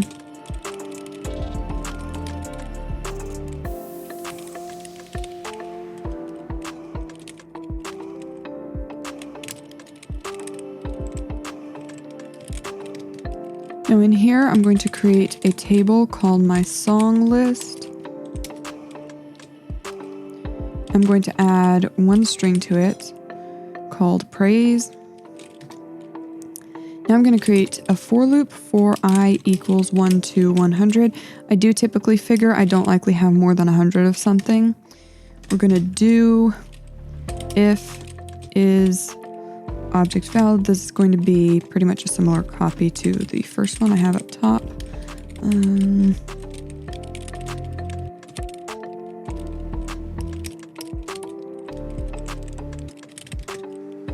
We're going to do table.insert my song list praise number I and no, actually we'll do else break end. Yeah, you have to end all of those things, and it often can get confusing if you have a ton of them, so sometimes I'll put a comment right after the end with what it's ending. But to go back to what all of this is, basically, from address, this right here is addressing the handle of the specific object, and then is object valid returns a boolean for if that object is valid or not. So my song list is going to include praise if sequences.praise is valid. And then if sequences.praise is valid, then I know I can look for the others. So I'll go ahead and do for I equals 1 to 100, do is is this one valid? Sequences.praise number I.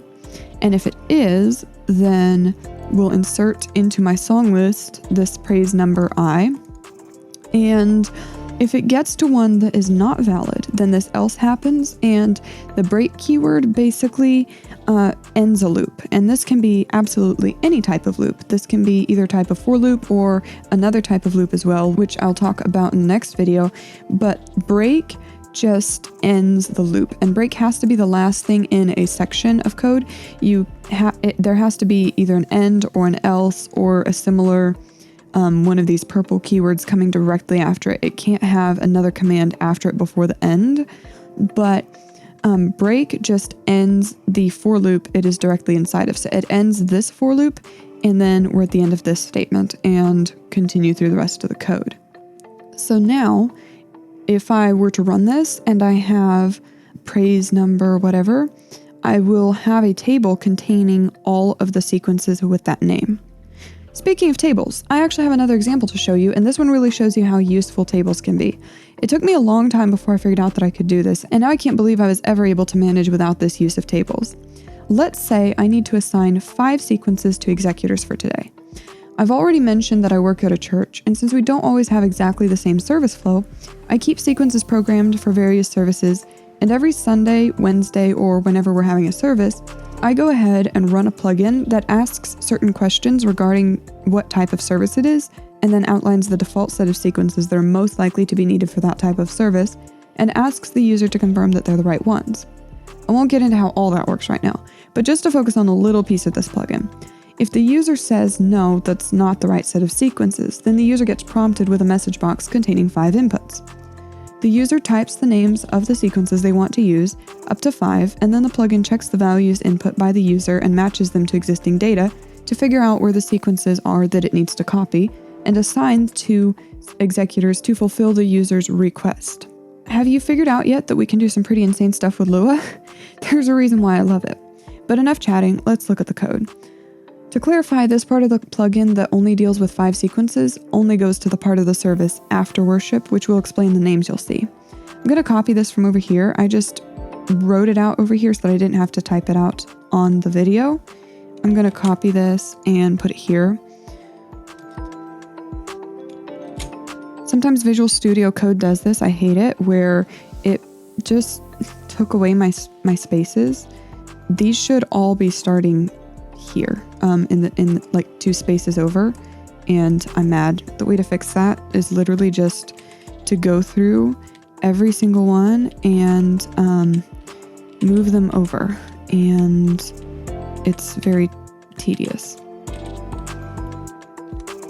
I'm not going to actually do that because it's only for visibility, it doesn't matter, but it annoys me to no end. So I'm going to show how this works. Basically, I have an empty table called post-worship sequences. And by the way, this is very similar to what I use in my regular setup plugin, but it is not actually the same. I just wrote out something kind of similar to show you. And I did change names and things and slightly change the operations just so that it will make more sense. That was red because I was missing a comma here, and I just inserted that, and now we're good. So I'm going to start by, these are kind of in the wrong order for the way I want to explain this. I have this right here, set post worship sequences equal to an empty table. You have to do this if you're going to be adding specific indexes to a table. You have to first create an empty table, otherwise it can't find it. Then I have this table right here called sermon defaults that has at index 1 a greet people. That's a specific part of the service. They'll have a moment to just like everyone greets each other. Then video announcements, then we have the video sermon, then we have a live pastor come up, and then we have dismiss where everyone walks out. I need these names here in order to be able to reference them for the user. Now, the reason I put these things in a table instead of typing them out in the place where I need them is because I've actually made it a habit to always set everything to variables that there's any chance it might change. Because if we change the name of a piece of our service, I don't want to have to go through my whole code and change it. The reason why that's particularly important is obviously if it was just cosmetic, it wouldn't matter. But these are actually the names of the sequences that we use, and these names are used to find the sequences. So if I don't change the names properly, then the plugin won't work. So having them all at the beginning of the plugin where I can just go change them in one place and then they're referenced by variables later on makes it a lot easier and more predictable to be able to know that I can just change it and it will all work. I highly recommend making that part of your workflow. Do not put hard values in your plugin that might ever need to be changed. I will save things in variables such as sequence IDs, the location of an appearance in the appearances pool, the name of a sequence, the number of an executor, absolutely anything related to my MA3 show file. Again, definitely do that. So then we go down here, we've set this empty table for post-worship sequences, we've set this table with sermon defaults, and then I throw up a message box. It says, confirm, is this the right service flow for today? Sermon defaults index 1, sermon defaults index 2, sermon defaults index 3, 4, and 5. By the way, these \n creates a new line and \t inserts a tab space. Then I have commands, yes and no. So it shows you this text and then the user either selects yes or no. The value is 1, so if confirm service flow.result, that would be this one, that's the result of the command. If that's equal to 1, that would be yes. Then for I equals 1 to 5, do post-worship sequences, again that's this table, I equals sermon defaults I. So it sets post-worship sequences index 1 to be the same as sermon defaults index 1, and then 2 and 2 and 3 and 3 and so on. Obviously, I could actually just set table 1 equal to table 2, in this case set this table equal to that table and not use the for loop, but this is a way to kind of show you just how that would work. And again, this is actually just a way to show off some of my workflow. This is not exactly how mine works. Mine actually has a few more complications that make it necessary to do this, but I don't want to share that file because there's a lot more complex stuff in it that is too much to explain in a single video. Then that was if confirm service flow.result is equal to 1. If it's equal to 0, then this else happens, which is a manual setup message box that says these are the names of the sequences which can be used for service. Again, in mine I actually have a longer list. It's not just the same 5, but in this case I just put the same 5 in because that's easier. So we have the same 5 options, and it says please type the name of each element in the box for its place in the service flow. And we have inputs for sequence 1, sequence 2, sequence 3 through 5, and just one command which says confirm. So then once this box is finished, it goes for name value in pairs. Again, this is a generic for loop like we looked at in the last video. Manual setup.inputs do if value is not equal to nil. So if the user did input something, then for I equals 1 to 5, do if name is equal to sequence I. So this is a way of making sure they actually get organized properly. If name is equal to, and that would be this name, so the key in the inputs table, is equal to sequence I, there'll be 1, 2, 3, whatever. Then for that same index, set post-worship sequences that index equal to the value from here. And I do use the function toString to make sure that it is read as a string. Although it's not really necessary, it is a safety measure just to make really sure that it will work properly. And of course, you will find this Lua file in GitHub and you'll be able to copy this, run it on your own, and play with it and adjust it and see how it works. I'm not going to show you me running it just because I'm not actually doing anything with this information. Of course, the way I would use this is once the post-worship sequences get set, whichever way they get set, I'll have another for loop go through and find the sequence ID for post-worship sequences 1, and then copy it and assign it to an executor for my service. And again, there's lots of uses of for loops in a lot of my plugins, and they can just do so much so quickly. And another benefit, by the way, to having something in a for loop as opposed to writing it out each time is that if you make a typo, there's less chance of you catching it, and there's more chance of making a typo because you have to type the whole thing multiple times with basically the same thing, and it can also be harder to catch it just because you have more code. So I always recommend getting your code as compressed as possible, and using these loops is a great way to do that. Hello lighting people, welcome back to my Lua for GrandMA 3 tutorial series. Today we're going to continue talking about loops, but of a different kind than we've discussed so far. Unlike for loops, which are basically going through various iterations of things and repeating until all the iterations are completed or the loop is broken, conditional loops are more like if statements. That is, they only repeat if the specified condition is met. But unlike if statements, they repeat until the condition is no longer met. There are two types of conditional loops that work only slightly differently, so let's talk about them. The two types of conditional loops we're going to talk about are while do and repeat until, or as they're properly called, just while and repeat. But to be honest, I find it easier to remember how they work by thinking of them the first way I mentioned them. Now, you already know this, but just to review, the way a conditional statement works is if this is true, then do that. Else if this other is true, then do that other, end. But sometimes you need to do things multiple times.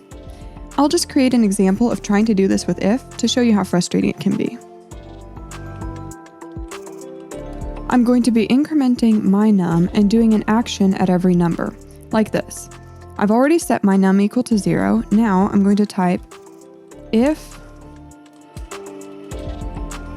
my num is less than 10, then printf my number is less than 10. Else printf my number is 10 now. And this already auto-completed end for me, which is really nice. In case you missed the last video I made, I recently started using an extension that works with MA3 API and Visual Studio Code. You can find it under the extensions in VS Code, and it is absolutely amazing. I only just now found out that it also auto-completes if statements. That's really cool. There are so many cool things it does, and I haven't even figured out what all they are yet. But to continue this, now I'm going to go on and do my num equals my num plus 1, and then if my num is less than 10, then printf my number is less than 10, else printf my number is 10 now. End. Okay, you get the point. That does not make any sense to continue doing this. Of course, one way to do this instead would be to place the original if statement and addition, that is to say, this if statement and this addition, inside of a function called checknum with the argument mynum and run it 10 times. Actually though, the problem with that solution as well as this one is that they're both very limiting. They for sure only work if you know exactly how many times you need to compare the variable, and if you already know how many times to do the action, why bother comparing it? Now I'm sure you're thinking, why don't you just use a for loop? And you wouldn't be wrong if all I needed was these numbers. However, depending on where my numbers are coming from, I may not be able to use a for loop in every situation. For example, if I'm just getting a random number, and I know that number is changing, and every time it changes, I need to do this comparison, but I don't know what it's changing from or to, then I would definitely need some way to do an action based on what that number is that's more efficient than this, because honestly, I don't know how I would make this work in this situation. And I know this likely doesn't make much sense now, but don't worry because I'll wrap up with a real-world example before the end of the video. For now, let's focus on the concept. If only there was some way to keep looping this if statement until my num reaches 10, and then stop it. Wait, there is! Allow me to introduce the magic of a while loop. I'm going to take away these if statements because honestly, I don't think you're going to need them.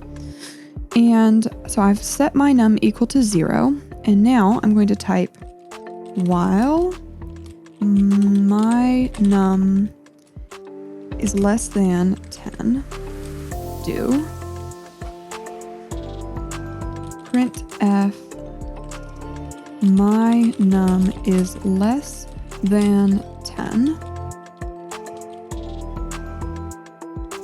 and my num equals my num plus 1. Then after the end, let's do print f my num is 10 now. All right, let me explain. So the loop checks the condition, my num is less than 10. After all, we just set it to 0. So my num is less than 10. The while loop executes the contents of the statement. That would be this right here. And then checks the while loop again. Rather than moving on at the end, it repeats. So we go back through here again, my num is still less than 10, so we execute the contents, repeat again, and so on. As soon as the condition is no longer valid, it immediately breaks out of the loop, and now whatever comes after it gets executed. So once this gets to 10, it goes, is my num less than 10? Nope, it's not. Okay, go to the end and execute whatever comes after it. So then it will print my num is 10 now, which would be accurate at that point. As with a for loop, you can always use break to get out of a loop early. Now this is a nice option to have, but while loops always check the condition first and then execute only if it's true. What if you need a loop to run once before checking, and then check the solution to see if it needs to repeat or not?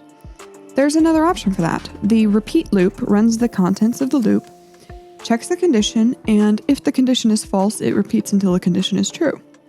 The repeat loop is written like this. I've already set my num equal to 0. I'm just going to go down here and basically use that same variable. We're going to assume that this code doesn't exist right here. And I'm going to type repeat. This extension so nicely auto-completed the repeat for me, but I need to place some info inside it, so I'm going to do that.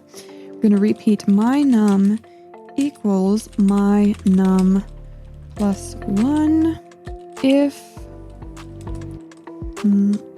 my num equals 2, then printf my number is 2.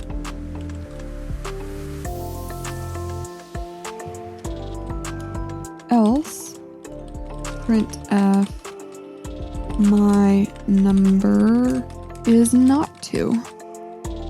And end, and then after this until, I'm going to put the condition, which is going to say my num is greater than 2. I'm going to go ahead and actually copy this my num setting right here. I don't mind using the same variable, but I'm going to have to reset it in order to reuse it so I can show both of these examples. And now let's run it. And over here in MA3, I do have these right here that I talked about in the last video, as I mentioned already. I'm not going to use the AArt plugin today because I have to have my USB drive in order to load a new plugin with it, and I left it at church today. So I am just going to copy and paste code like I've done before, but I do intend to use the AArt plugin in future videos because it is going to be more convenient than copying and pasting. So for now, I'll just go ahead and do this and run it. And as we can see, we have 1, 2, 3, 4, 5, 6, 7, 8, 9, 10 instances of the sentence my num is less than 10. And then it says my num is 10 now. That would be because my num went from 0 to 10 and then it was 10. And then it says my number is not 2, my number is 2, my number is not 2. Just to review, that would be because right here we have my num is 0, then we add 1 to it, that makes it 1. 1 is not equal to 2, so my number is not 2. My num is not greater than 2, so we're going to repeat this. My num plus 1 is 2, so my num is 2. We print that. My num is not greater than 2. So we repeat again. 1 more is added. It's no longer equal to 2, so my number is not 2. And now my num is greater than 2, so the repeat loop ends. Now I'm going to go ahead and show a real-world example of this. I am going to paste some code I already have prepped, and it looks like this. So I'm just going to go over this and show you basically how it works. I'm not going to run it because by itself it doesn't actually do anything, but as always, you're going to have access to this code on GitHub, so you can play with it, tweak it, alter it, and do whatever you need to do to see how it works and see how you can make it work in even cooler ways. This plugin is designed similarly to a small piece of the same plugin I pulled an example from for the last Lua tutorial video. My plugin, among other things, actually finds out from the user what songs they need sequences for and copies the sequences from a database to a location where they can be used and modified without impacting the master sequence. But sometimes the location that I'm trying to copy them to has sequences in it already, so here's how I handle that. I am going to be reusing the MA3 functions I showed a while back that I haven't fully explained yet to check if a sequence exists. Don't worry, we'll get to that soon. This loop serves the purpose of finding out if the song's location is occupied, and if so, whether the user would like to use the existing sequences rather than copy new ones, or delete the existing ones so that they can copy new ones, or try a different location, or just cancel the action. So first, we check the variable song setup to see if it is nil. And it is, meaning we have not yet resolved this question. Now, is the location for the songs occupied? That is what this piece does right here. This function returns a Boolean, and so if this is false, then that means that there is no object in sequence location, in this case 1. So all of this is skipped because this is false, and we go to the else, which set song setup equal to approved. In this case, then the while loop ends because with song setup not being equal to nil, it cannot repeat, and song setup being equal to approved means that everything can go on as it should with the rest of the plugin. Now, suppose there is an object here. This returns true. Then what is inside of here gets executed, and in this case, that puts a message box on the screen saying, the location for your sequences is currently occupied. Would you like to use the existing ones, delete them, try a different location, or cancel the setup? And if the user answers with option 1, then sequence 1 through 4 is deleted. Song setup is set to approved. The rest of this doesn't happen, and the rest of the plugin continues as it should because song setup is equal to approved. If the user chooses to use them, then song setup is equal to assignments only, and that means that instead of asking the user what songs to copy and then copying new sequences and doing a whole bunch of extra things, it only assigns the existing sequences to executors so that they can be used. If the user says, try a different location, then that's where the while loop really comes into play because the sequence location is changed to whatever it currently was, plus 10, and song setup is not changed, meaning it is still equal to nil, and this loop repeats. And of course, the same cycle happens again. Now, it was intentional for me to use an else right here so that if either the user presses cancel setup or something else causes something to happen, like maybe the user pressed escape and didn't choose an option, it's going to set song setup to canceled, so nothing crazy will happen. In this use case, the loop is sort of more of an if statement that can be easily repeated if necessary, but it rarely actually is. It is really important to have that option though. Let me show you why. If the user chooses to try a different location, we add 10 to the sequence location and try that, but then that one also has something in it. Then we have to have the option to try again, right? And so then we have, within this, we have to put this whole if statement again. And then within that, we have to put this whole if statement again, and again, and again, And where does it end? Then what you have is a plugin that only allows you to try a certain number of locations, and that's kind of limiting. And obviously my show file is limiting in itself because I have other things in my sequence pool, and I wouldn't want to put my songs just anywhere.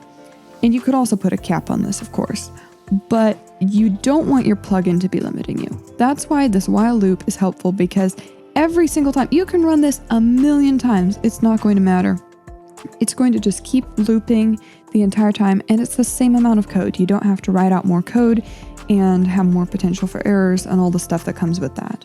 Now in this case I used a while loop, but you can totally use a repeat loop as well. That would just look like repeat, and then instead of end we'll type until song set up is not equal to nil. And that would do basically the same thing. It does not check for anything at the top, it just runs it, but we for sure want it to run once anyway, right? So it would go right through it, and then if the object was not valid or the user had chosen an option that allowed the song setup variable to be set, then it would not run again because song setup would already be not equal to nil. But if the song setup was still equal to nil by the end of it, then it would repeat, and so on. And so it would basically work the same way as a while loop. In most cases, you can pretty much use either one, but a lot of the time one is more intuitive than the other, and in some cases, it really is important to use one over the other. So it's just really important to understand both and how either one could be used to your advantage in different scenarios. Hello lighting people, welcome back to my Lua for grandMA 3 tutorial series. As you can see in the title, today we are talking about handling grandMA 3 objects such as sequences, groups, and so on. I believe with all of my heart that this is the most important and exciting video in the entire series. Learning how to play with MA3 objects like sequences, groups, presets, worlds, and everything else from within the system using Lua will not only give you a lot of power, but also change the way you understand how MA3 works and the way the system is built. This is one of those complex subjects no one ever really explained to me, but don't worry because I'll lay it all out for you neatly in this video, and if you have any questions, you can always hit me up in the comments or the Discord server. Well, what are we waiting for? Let's get started. The Lua handle for an object is not the same thing as the MA3 handle you can use, for example, in a macro, but it is a unique identifier for an object that can be found given certain information, and you can always find it using either the name or the number ID of an object. Come with me over to the MA3 user manual.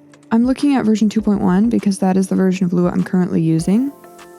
If you look at the plugin section of the user manual, which I already have pulled up here, you can see these topics over here. What is Lua, handle, etc.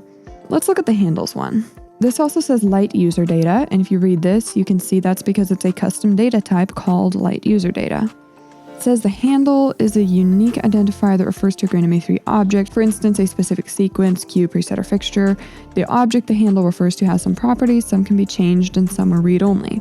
The object might also have child objects. And then there are a bunch of object API functions here, and a lot of them are actually quite similar to each other. I would definitely recommend you go over them yourself, but I'm just going to talk about the ones I use regularly. So first off, I'm going to show you from address.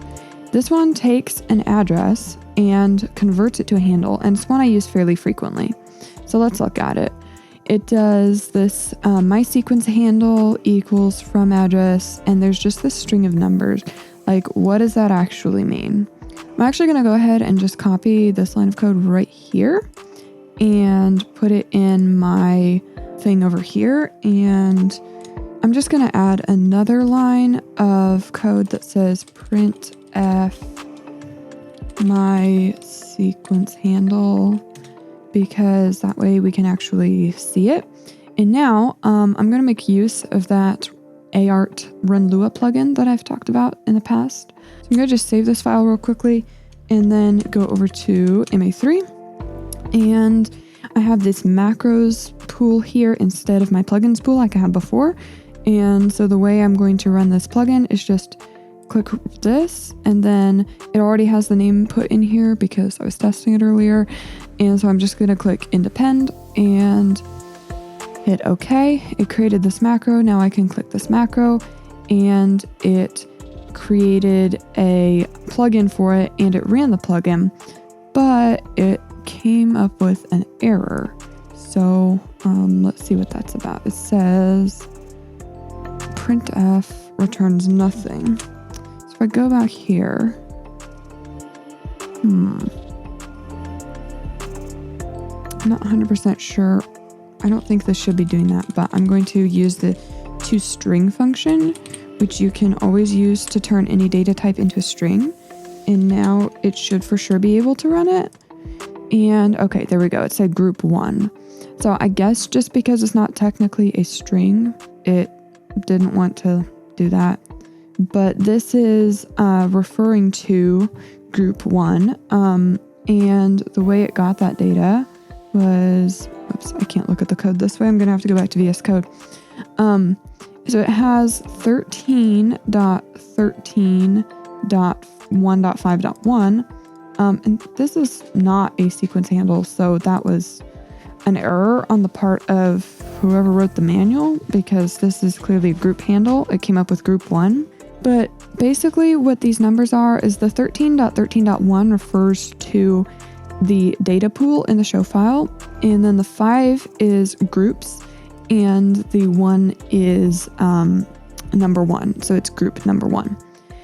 Another way that you could write this would always be to do it like as a named string instead of a numbered string.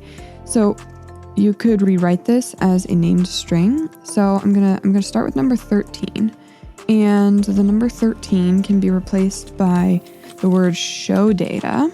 So that's what the number 13, I guess, represents. And then data pools for the second one. And then for this one over here, we can do default. I only use the default data pool. If you had other data pools, then you could specify which one here, but number 1 is the default. And then for number 5, I'm going to type groups, and then, yeah, we can do 1, or group 1 in my show file right now is called all quantums. So just to show you, I can absolutely type that name. It does have to be groups plural rather than group, because the object is called group 1, but the groups pool is called groups. Same thing with sequences. So it's whatever the object pool is called when you open up that object pool in MA3, that's what it's actually called, not the singular. And now I'm going to save this and go back and run it.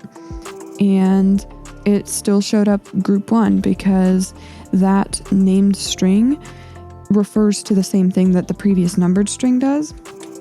And I could change this to sequences.test, and that gives me sequence 1 because I have a sequence right now in location 1 called test. So that did that. I forgot I did not save my view.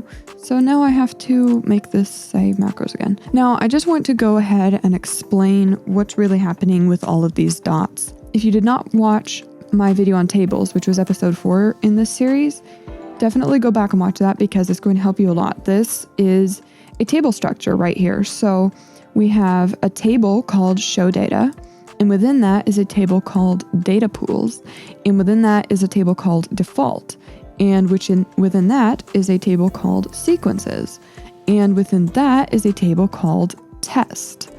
And yes, test is a table as well. It has a name or handle, which is sequence 1, but it also contains a whole bunch of other information, which we'll talk about later on in this video. The reason why these can also be accessed using numbers is because they are also numbered. And so this is basically just table structure. We're trying to find this table right here, sequence test, and we can find that by putting in the entire path within the tables, and then we get to it, and that accesses the information about the name of that item. All right, back to the MA3 user manual. We're now going to talk about the ADDR, or I'm just going to call it address, the address function. I don't use this one really, but it will be useful for you to understand. It does exactly the opposite of from address. It converts a handle to an address. So I'll just show you that. And we can see the example they have here is like they're using object list to get the handle of an object first, but we already know this variable mySequenceHandle contains a handle. This is now a handle to this object. So I'm going to do printf to string my sequence handle :addr, and put that parentheses there because it needs that to figure out that it's a function. And then we'll go run that. And it says sequence 1, 13.13.1.6.1. So I hope you can see now that you can use different methods of finding what this data is, whether you have the number and you want to put the number in here, and you can mix and match names and numbers too. If you have the name and you want to put the name in here to find out what number it is, or if you want to find out what name it has by putting the number in, you can do all that. If you want to figure out like, wait, what about my macros pool? You can change this to macros, and you can change this to 1. Let's see, because I don't know off the top of my head what my number 1 macro is called. And yeah, I know this variable is called my sequence handle, and this is no longer a sequence, but it doesn't matter. So let's go run it, and it says macro. So macro is number 8 in the data pool. So now that we talked about these different ways to address objects, let's talk about the real usefulness of handles and some of the cool stuff you can do with them. There are a number of MA3 API functions that use handles as arguments and do awesome things with them. First off, remember how I said that addresses are the table path for the objects in MA3? Well, the final object you're referencing, let's say is sequence, has a table full of data. I mentioned that already, but the sequence has a table with data, and this includes things like name, number, and lots of other things. The quickest way to find out what data an object holds is by using the dump function. So you're going to do that basically like this. I'm going to go back in here, and a lot of people do this. I'm going to do this. I'm going to do print a whole bunch of dashes, beginning of dump, and then a whole bunch more dashes. This is just so you can easily see where your data starts and ends.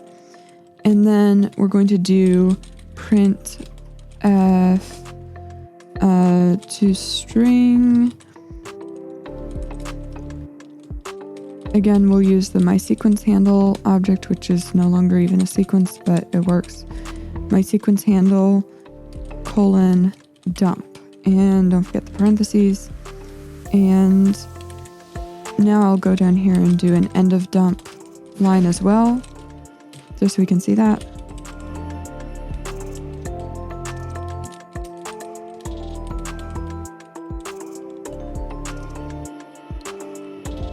And I'll save this and go run it. We have a whole huge amount of information here. It says the name of macro 1 is run Lua Pro. The class is macro. The path is this right here. The properties include all these different settings. And some of these say read only. That is important because those that are not read only can be edited using Lua. And I have been using from address to find this handle. There is another function that I like to use though called object list, and there's a reason why I prefer it. Let me show it to you. So I'm gonna make a new variable. I'm gonna call this one just handle, and I'm going to use object list and this really cool extension I'm using. Put all that information in here. It like shows me what places I need to put data. So I'm going to say object list. It's going to be a string sequence 1. And then I'm not going to use this argument right here, but just says sequence 1. And then outside the parentheses, you do have to put an index 1. And the way this works, and the reason why I prefer it, is because first off, you type in the string exactly the same way you would address the object in the command line, and it just looks in the current data pool. And then the other reason is because you can put multiple objects in here. So if I wanted to put sequence 1 through 3, I can get the handles for all 3 of these at once. It makes a list of them in a table, which is why I had to put this index here, because this function actually returns a table, and within that table is the handle for each of the objects that has been referenced.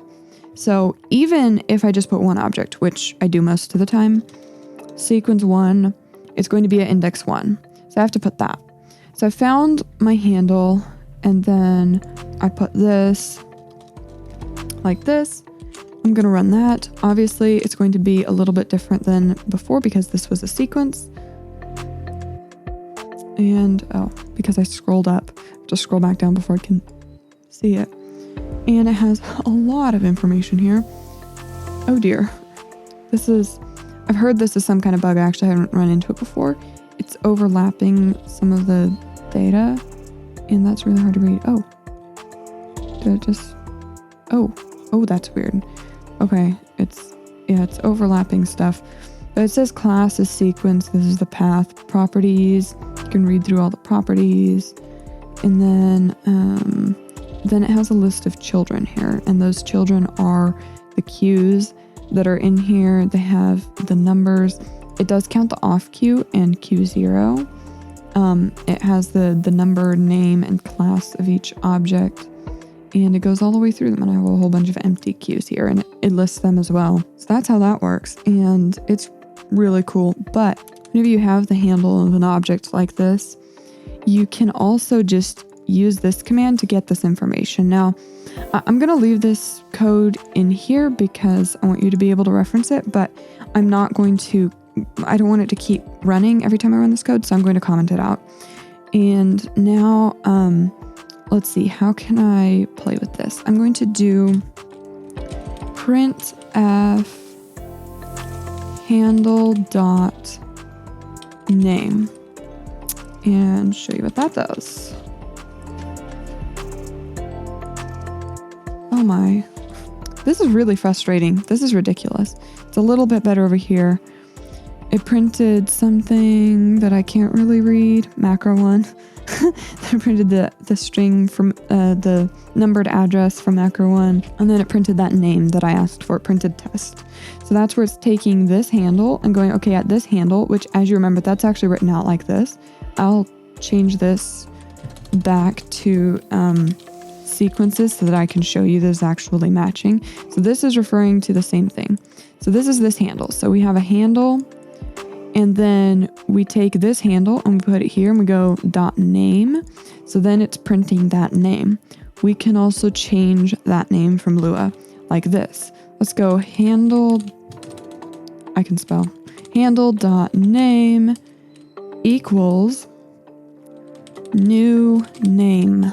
Let's go. And I run that, and let's go to sequences. Voila, it renamed it. Isn't that awesome? Once again, I need to seriously just save this view. I'm gonna do that real quick. And once again, I just did that with the name. You can do that with the note. You can do that with a command and a macro. You can do that with any property that you can find using the dump function that isn't labeled read-only. Renaming, changing notes, changing commands. I change commands in queues. I change names of queues and sequences. I change the notes as well. And I also read that information sometimes, and I'll read the name of one queue and add something to it and name another queue that or something. It's a really fantastic tool, believe me. Now with object list, you can also put the name of the sequence rather than the number. You just have to put it in quotes if it has spaces, and actually you might have to put it in quotes anyway, I don't know. But I just did that. I'm gonna change the name back to what it was before actually. I'm gonna change it to test, and let's go do that. And it says right now that the name is new name, but then it changed, so now it's back to test. There are a couple things I just want to mention about using this. So one thing is, if you're changing or reading properties of a queue, you can't just do sequence 1 Q2 and change that. Actually, I think it works with the name. I always forget, but there's some properties it works with and some that it doesn't.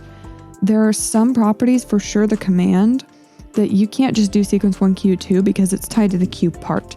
So you have to put sequence 1 Q2 part 0 if you're not using individual Q parts.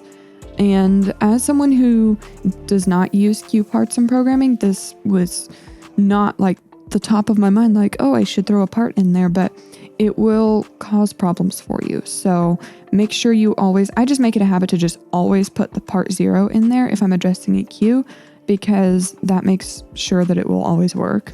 Another thing I want to mention is that if you're going through Qs, and so I've done this before. Let's say sequence 1 Q 1 through, and I just want to get a list of all the Qs in sequence 1, starting at Q1 or whatever. If you're then trying to reference the handle of that Q, keep in mind the index number when you do that is not going to be the number of the Q, it is going to be the number of the Q in the sequence. So if you have Q.1, Q.2, Q.3, Q.3 is going to be index 3 because it is the third item. Do not forget that. Now, another very important thing I need to mention is if you try to look for information about an object that doesn't exist, guess what? It will throw an error and break your code. This is actually a table thing. If you try to read table.index and table doesn't exist, then it will throw an error because you're trying to access a item in a table that doesn't exist. But if you're just trying to call table and table doesn't exist, then it's just going to be like, oh, that's nil. And it's not going to cause an error. It's just going to not find anything. So you'll never get an error looking for sequence 1. Why? Because the sequences pool always exists. Nothing's going to stop that from existing. So since the sequences pool exists, looking for sequence 1 is just going to go, oh, this doesn't exist. But if you try to look for sequence 1 Q2, all right, I'm not 100% sure if that would work or not. Let's actually try. Let's try sequence 2 Q3. Now, I don't have a sequence 2 in my show file. I'm also going to, I'm just going to comment this out. I don't have a sequence 2 in my show file. Let's see what happens. Yeah, it threw an error. It cannot find it. Now it didn't throw an error in this line. So looking for a Q that doesn't exist doesn't cause a problem either, which may be because of the way we wrote this. I think if you tried to do it in here, like sequences 1.2.3, I think that would not work. What happened was exactly what I was about to tell you, which is that it looks for this object and this object is nil. Sequence 2 Q3 does not exist.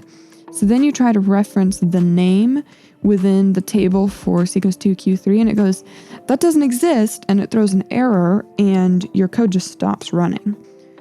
So what does that mean? Do we just have to never reference the name or command or number of an object unless we're 100% sure it exists? No, that's not actually what that means. You just have to do a little bit of a workaround. So we have handle here, and then let's do a little if statement. If I'm going to use is object valid and fill this in with handle. Then gonna just paste this in here.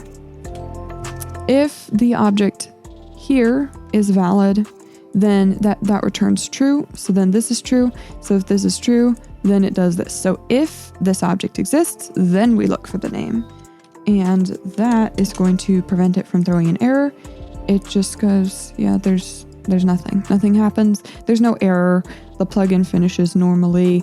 And then again, if we go back and we make this sequence 1 Q3, that does exist. So then it will do, the name is brief stomp, apparently. super easy. So just always, if you're referencing, if you're ever going into the green, if you're taking a handle and you're going to try to read or write information for the name, the note, or the number, you definitely want to place that inside of an if statement and just check, is object valid?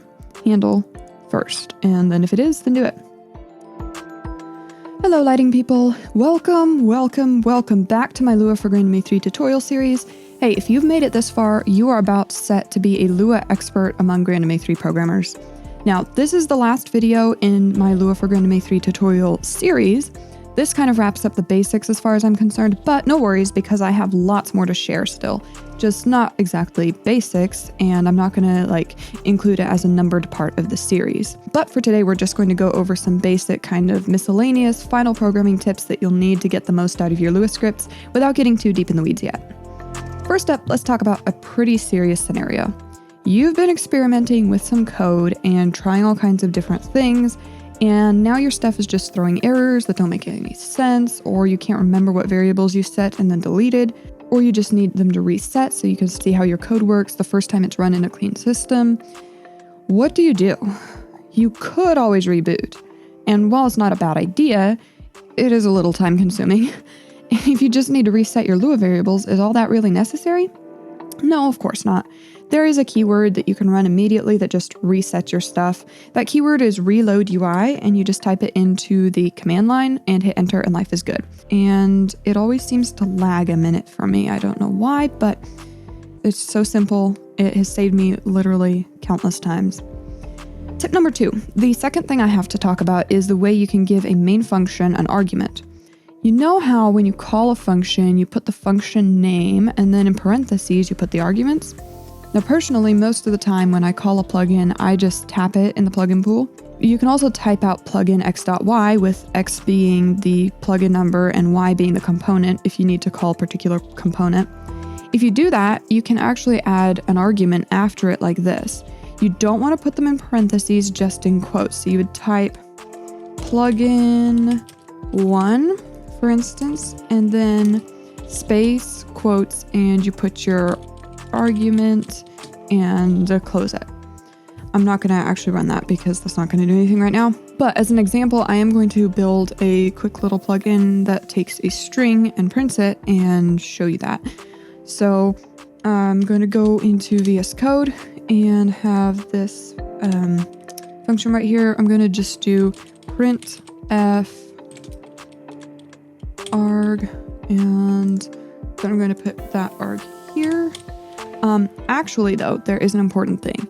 You can't make that your one and only argument for your function.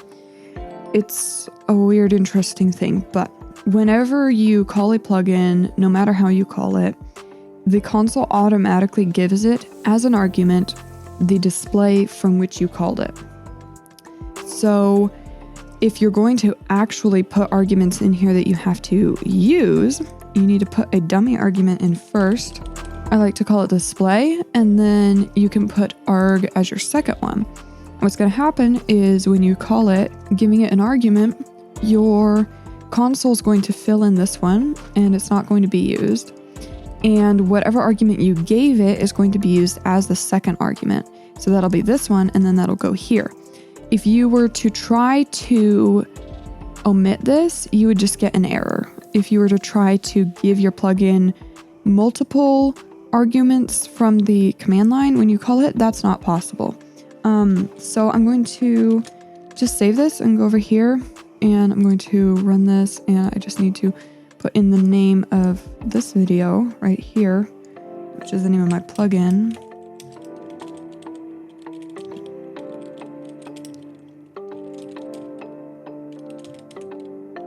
I think that's what I called it. I hope so. If not, I'm going to get an error. All right, it did that. And then, yeah, it didn't find it. Put the wrong name in. Okay. What's it called? Miscellaneous important info. Okay.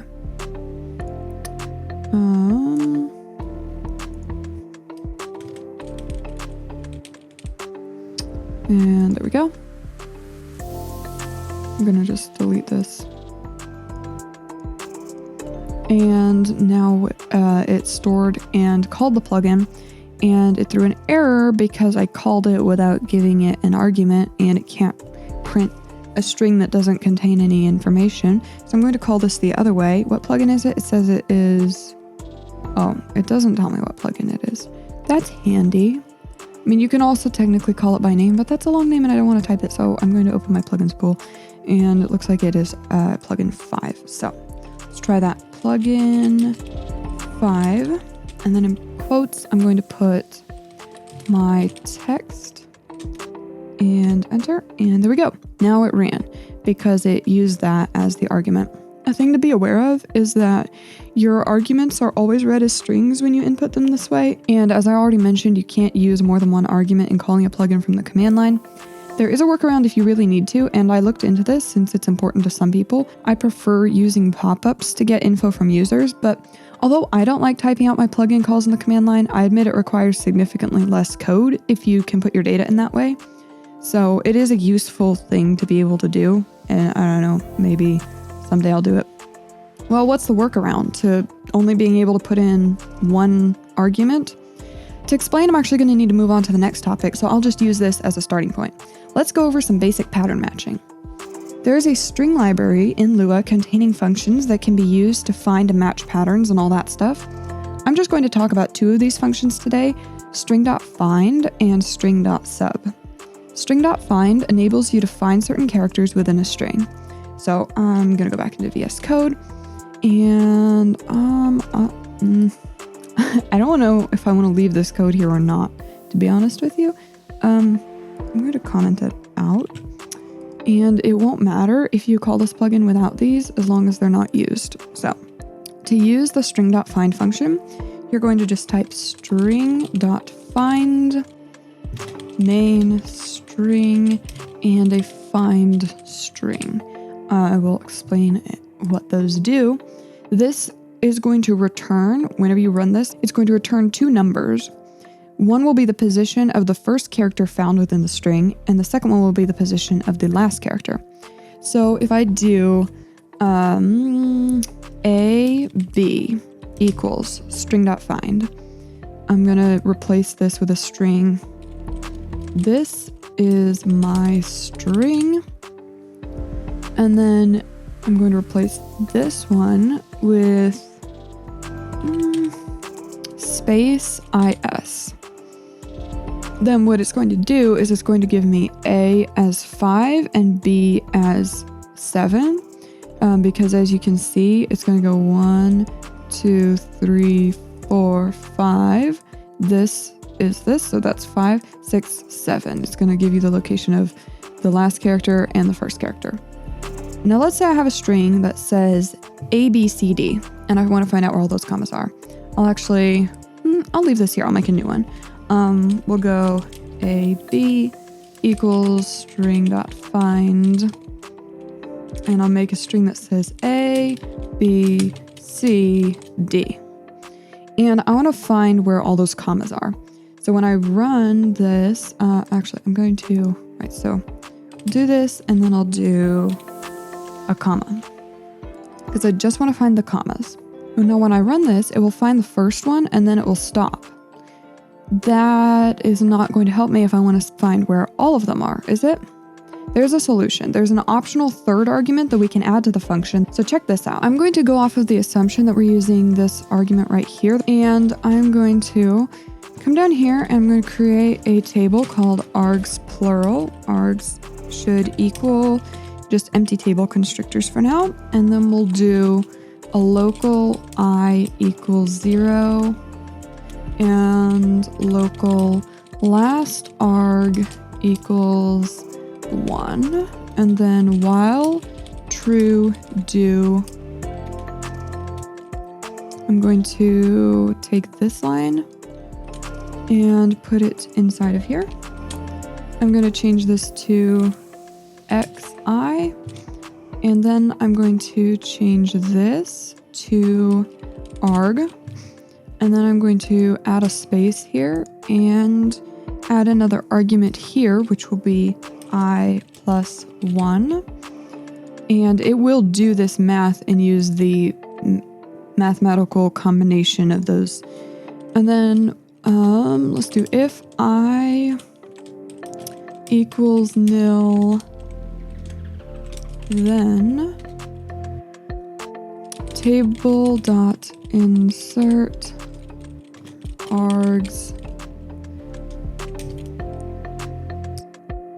string dot sub argument last arg -1, and then break.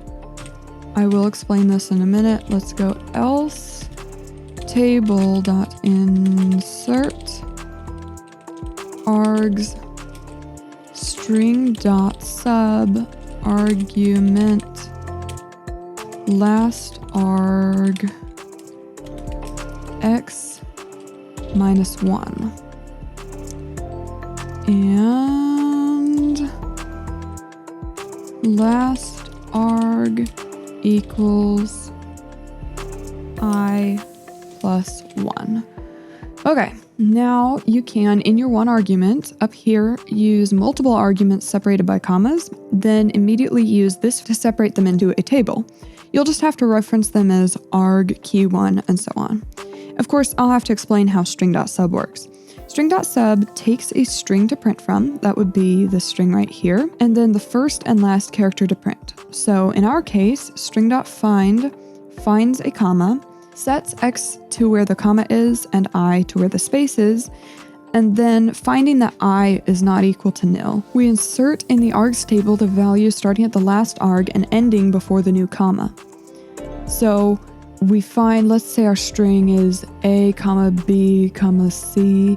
So we find the comma and the comma is at location X. So we want to find everything from the last arg to where that comma is. So the last arg starts out at 1 and we take the characters starting at character 1 until X -1 is right before the comma. So from 1 to the last character before the comma, and that string gets inserted into key 1 in the args table, and then we reset last arg to I plus 1 so that now when we go through this again, I will be the place after where that space was. So the next character after that space. And we go through it again and it does the same thing. It goes through until there are no more commas. Then whenever there are no more commas, we still want to save the last argument. So we do the same table insertion, but make the last character -1. That refers to the last character in the string. And then we break out of this otherwise infinite loop. So whenever there are no more commas, this is going to look for this comma and it's not going to find it. So X and I are going to be equal to nil at that point. So then I is equal to nil. Then table.insert, we do the same thing as before, except that instead of X -1, since we already know X is nil anyway, we just do -1 because -1 is going to be the last character in the entire string. And then we break out of this otherwise infinite loop because as you can see, I did while true do. A while loop just checks to see if this is true. Well, if this is true, then this will always be true. So the only way to get out of here is to break. And that's what we do here because we know there's nothing left to do in here after we get to this point. Okay, we've talked about pattern matching. I hate to go too deep into the details on Lua libraries right now, so I'm just giving you information I think is really important. And I'll make more detailed videos later on the intricacies on some of these libraries. I've touched on table.insert in the past, which is a function in the table management library, and now I've talked about two big functions from the string library. But there's one more I just have to hit in this video because I use it in plugins I run every day and I find it really valuable. This actually comes from the operating system library and it's about time. You can pull time and date info from the operating system using Lua. You just type print, I'm going to print in this case, obviously you can do anything with this, but I'm going to print f os.date. It is now %X, and yeah, that's literally it. Just gonna run this. It did not work because I didn't call it with the argument, which is now needed. So I'm gonna go plugin 5, 1, 2, 3, and run it. And what the?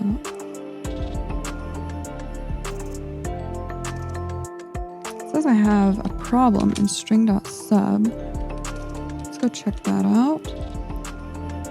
Wait, which line did it say? It said 18. Oh, I went and typed out argument when it was supposed to say arg. Well, this is just part of the process. It happens. I don't know why. You make errors. It happens. Okay. Let's try this again. Plug in 5. 1, 2, 3. Go. Yay. All right, it worked. Again, we didn't see anything coming out of that while loop because I didn't tell it to print the arguments or anything, but it worked. It ran them. And then it said, it is now 17:16:06. That would be accurate. I have my clock doing 12 hours, but this will run in 24 hours. And if I run it again, do plug in 5, 1, and it goes, now it's 17:16:37. It does that. You can run it as many times as you want, and that will happen. So that is awesome. One comment right here. This message right here is coming from my MA3 API extension that I'm using, and it is basically telling me that this data type is not a string and printf wants a string. It's clearly working just fine, but you can fix that by putting it into string, and then it will not be giving that error. One thing to be knowing is it works just as you would expect on PC, but if you are using it on a lighting console, in my experience, Lua pulls whatever your console has universal time set to. Actually, let me just show you what I'm talking about. So in here, we have date and time, and mine is pulling all of the necessary information from my operating system on my PC. But what it's basically saying is, and that's very interesting because this is wrong, but it's pulling the correct time from my PC. This is not, it's not 18:18, it is 17:18. I'm gonna change that. And again, on the PC, it works and it gets the right time, no matter what. If you're using a console, what ends up happening is I have my time zone set to UTC -5. It'll be correct. I'm Central Standard Time, so that is UTC -5. And then you can change this field freely. This changes what your console is seeing it as, but when you change this, it says, okay, so UTC is this +5. And that is what your Lua script will read. If you're using it on a console, it's going to take whatever this shows and change it based on your time zone so that it's showing you universal time. This is really frustrating and I haven't found a way to change it. I honestly don't understand how it decides, oh, I'm going to get universal time. Why would it do that? That makes no sense, but that is what it does. And so what I've had to do is build a workaround that basically does this. I'm gonna just type it real quickly. It's a function called our time if to number UTC. Oh, my bad. I have to put UTC in here. UTC. If our number UTC is less than 5, then UTC is equal to number UTC plus 24, and then outside of the parentheses, local real time equals UTC -5, return real time, and end the function. And then down here, instead of going os.date, it is now %x. I would actually, I would remove this. I would just do %x by itself. And I would actually, I'm going to just change this to string because I want to say our time, and then it takes UTC as an argument. I'm going to change this X to an H and save that and run it. And type plugin 5 5, and it said the time is 12, which 17 minus 5 is 12. So that worked as intended. Of course, in this case, it's incorrect because this is a PC. And the way I use this is I keep this function in a plugin by itself, and it just gets referenced by the other plugins that I use, just like this. I just put this in like this whenever I need to, and it returns the correct time, and I don't even have to think about it. Of course, with the time change, I do have to think about it whenever daylight saving time starts and ends. I wish daylight savings time would just go away, but actually the way I use this is I use a variable here for the time, and I just change the variable, and super easy. There is a lot more you can pull using this function rather than just the time in this format, and well, I've shown you 2 formats because the %h actually just gets the number of the hour. I will link a page in the Programming in Lua book that talks about it, but you can also just Google os.date Lua and you'll find the information you need. It has a table that shows you a list of all the options you can use and what they'll return. Just remember that the % character always needs to be inside of the quotes, even if you're just calling it by itself and not printing a string like what I'm doing here where I've got a %h in quotes. My favorite way to use this data and other data like day of the week or month of the year is to do certain actions based on what time of the day and day of the week it is, and change certain options even based on what month it is. It's really cool. Play around with it and tell me how you use it. I'd love to hear your stories. One more quick thing I'm going to talk about is the MA3 API functions printf and echo. Actually, while I'm at it, I'll just clarify in case you don't know that API means Application Programming Interface and refers to the functions contained in an application that help make it easier to interact with the application using whatever coding language you're working with. So printf, I've shown you before. I've been using it just now. It's great because it puts text in your system monitor and in your command line feedback, but if you ever want to print something only in the system monitor and not in the command line feedback, you can use echo. It works the same way as printf, other than the fact that it doesn't go to the command line feedback, and it prints yellow text instead of white. It just looks like this. We'll do echo hi, and then there are also a couple of other functions that you can use, like air, echo, hello, that's not how you spell hello, hello with an exclamation mark, and air printf is another one. And both of these just print text just like the regular echo and printf, except for the fact that they do red text. Now, a handy tip for programming is that you can put information about what the code is doing in the system monitor and the command feedback if you want, about what is going on in each part of your plugin. Personally, I don't use such info in my plugins and leave it in, but one thing I definitely do is use it for troubleshooting. If I'm writing a piece of code and it's just not working and I can't figure out why, I might, for example, print a variable before an if statement that depends on the variable for execution to see what the variable is at that point, because that can be helpful in tracking down what code actually got executed and where the problem is. It has saved me so many times where I just cannot figure out what's going on, and I troubleshoot using some print commands and I'm able to figure it out. So definitely use that in that way. It's a major help.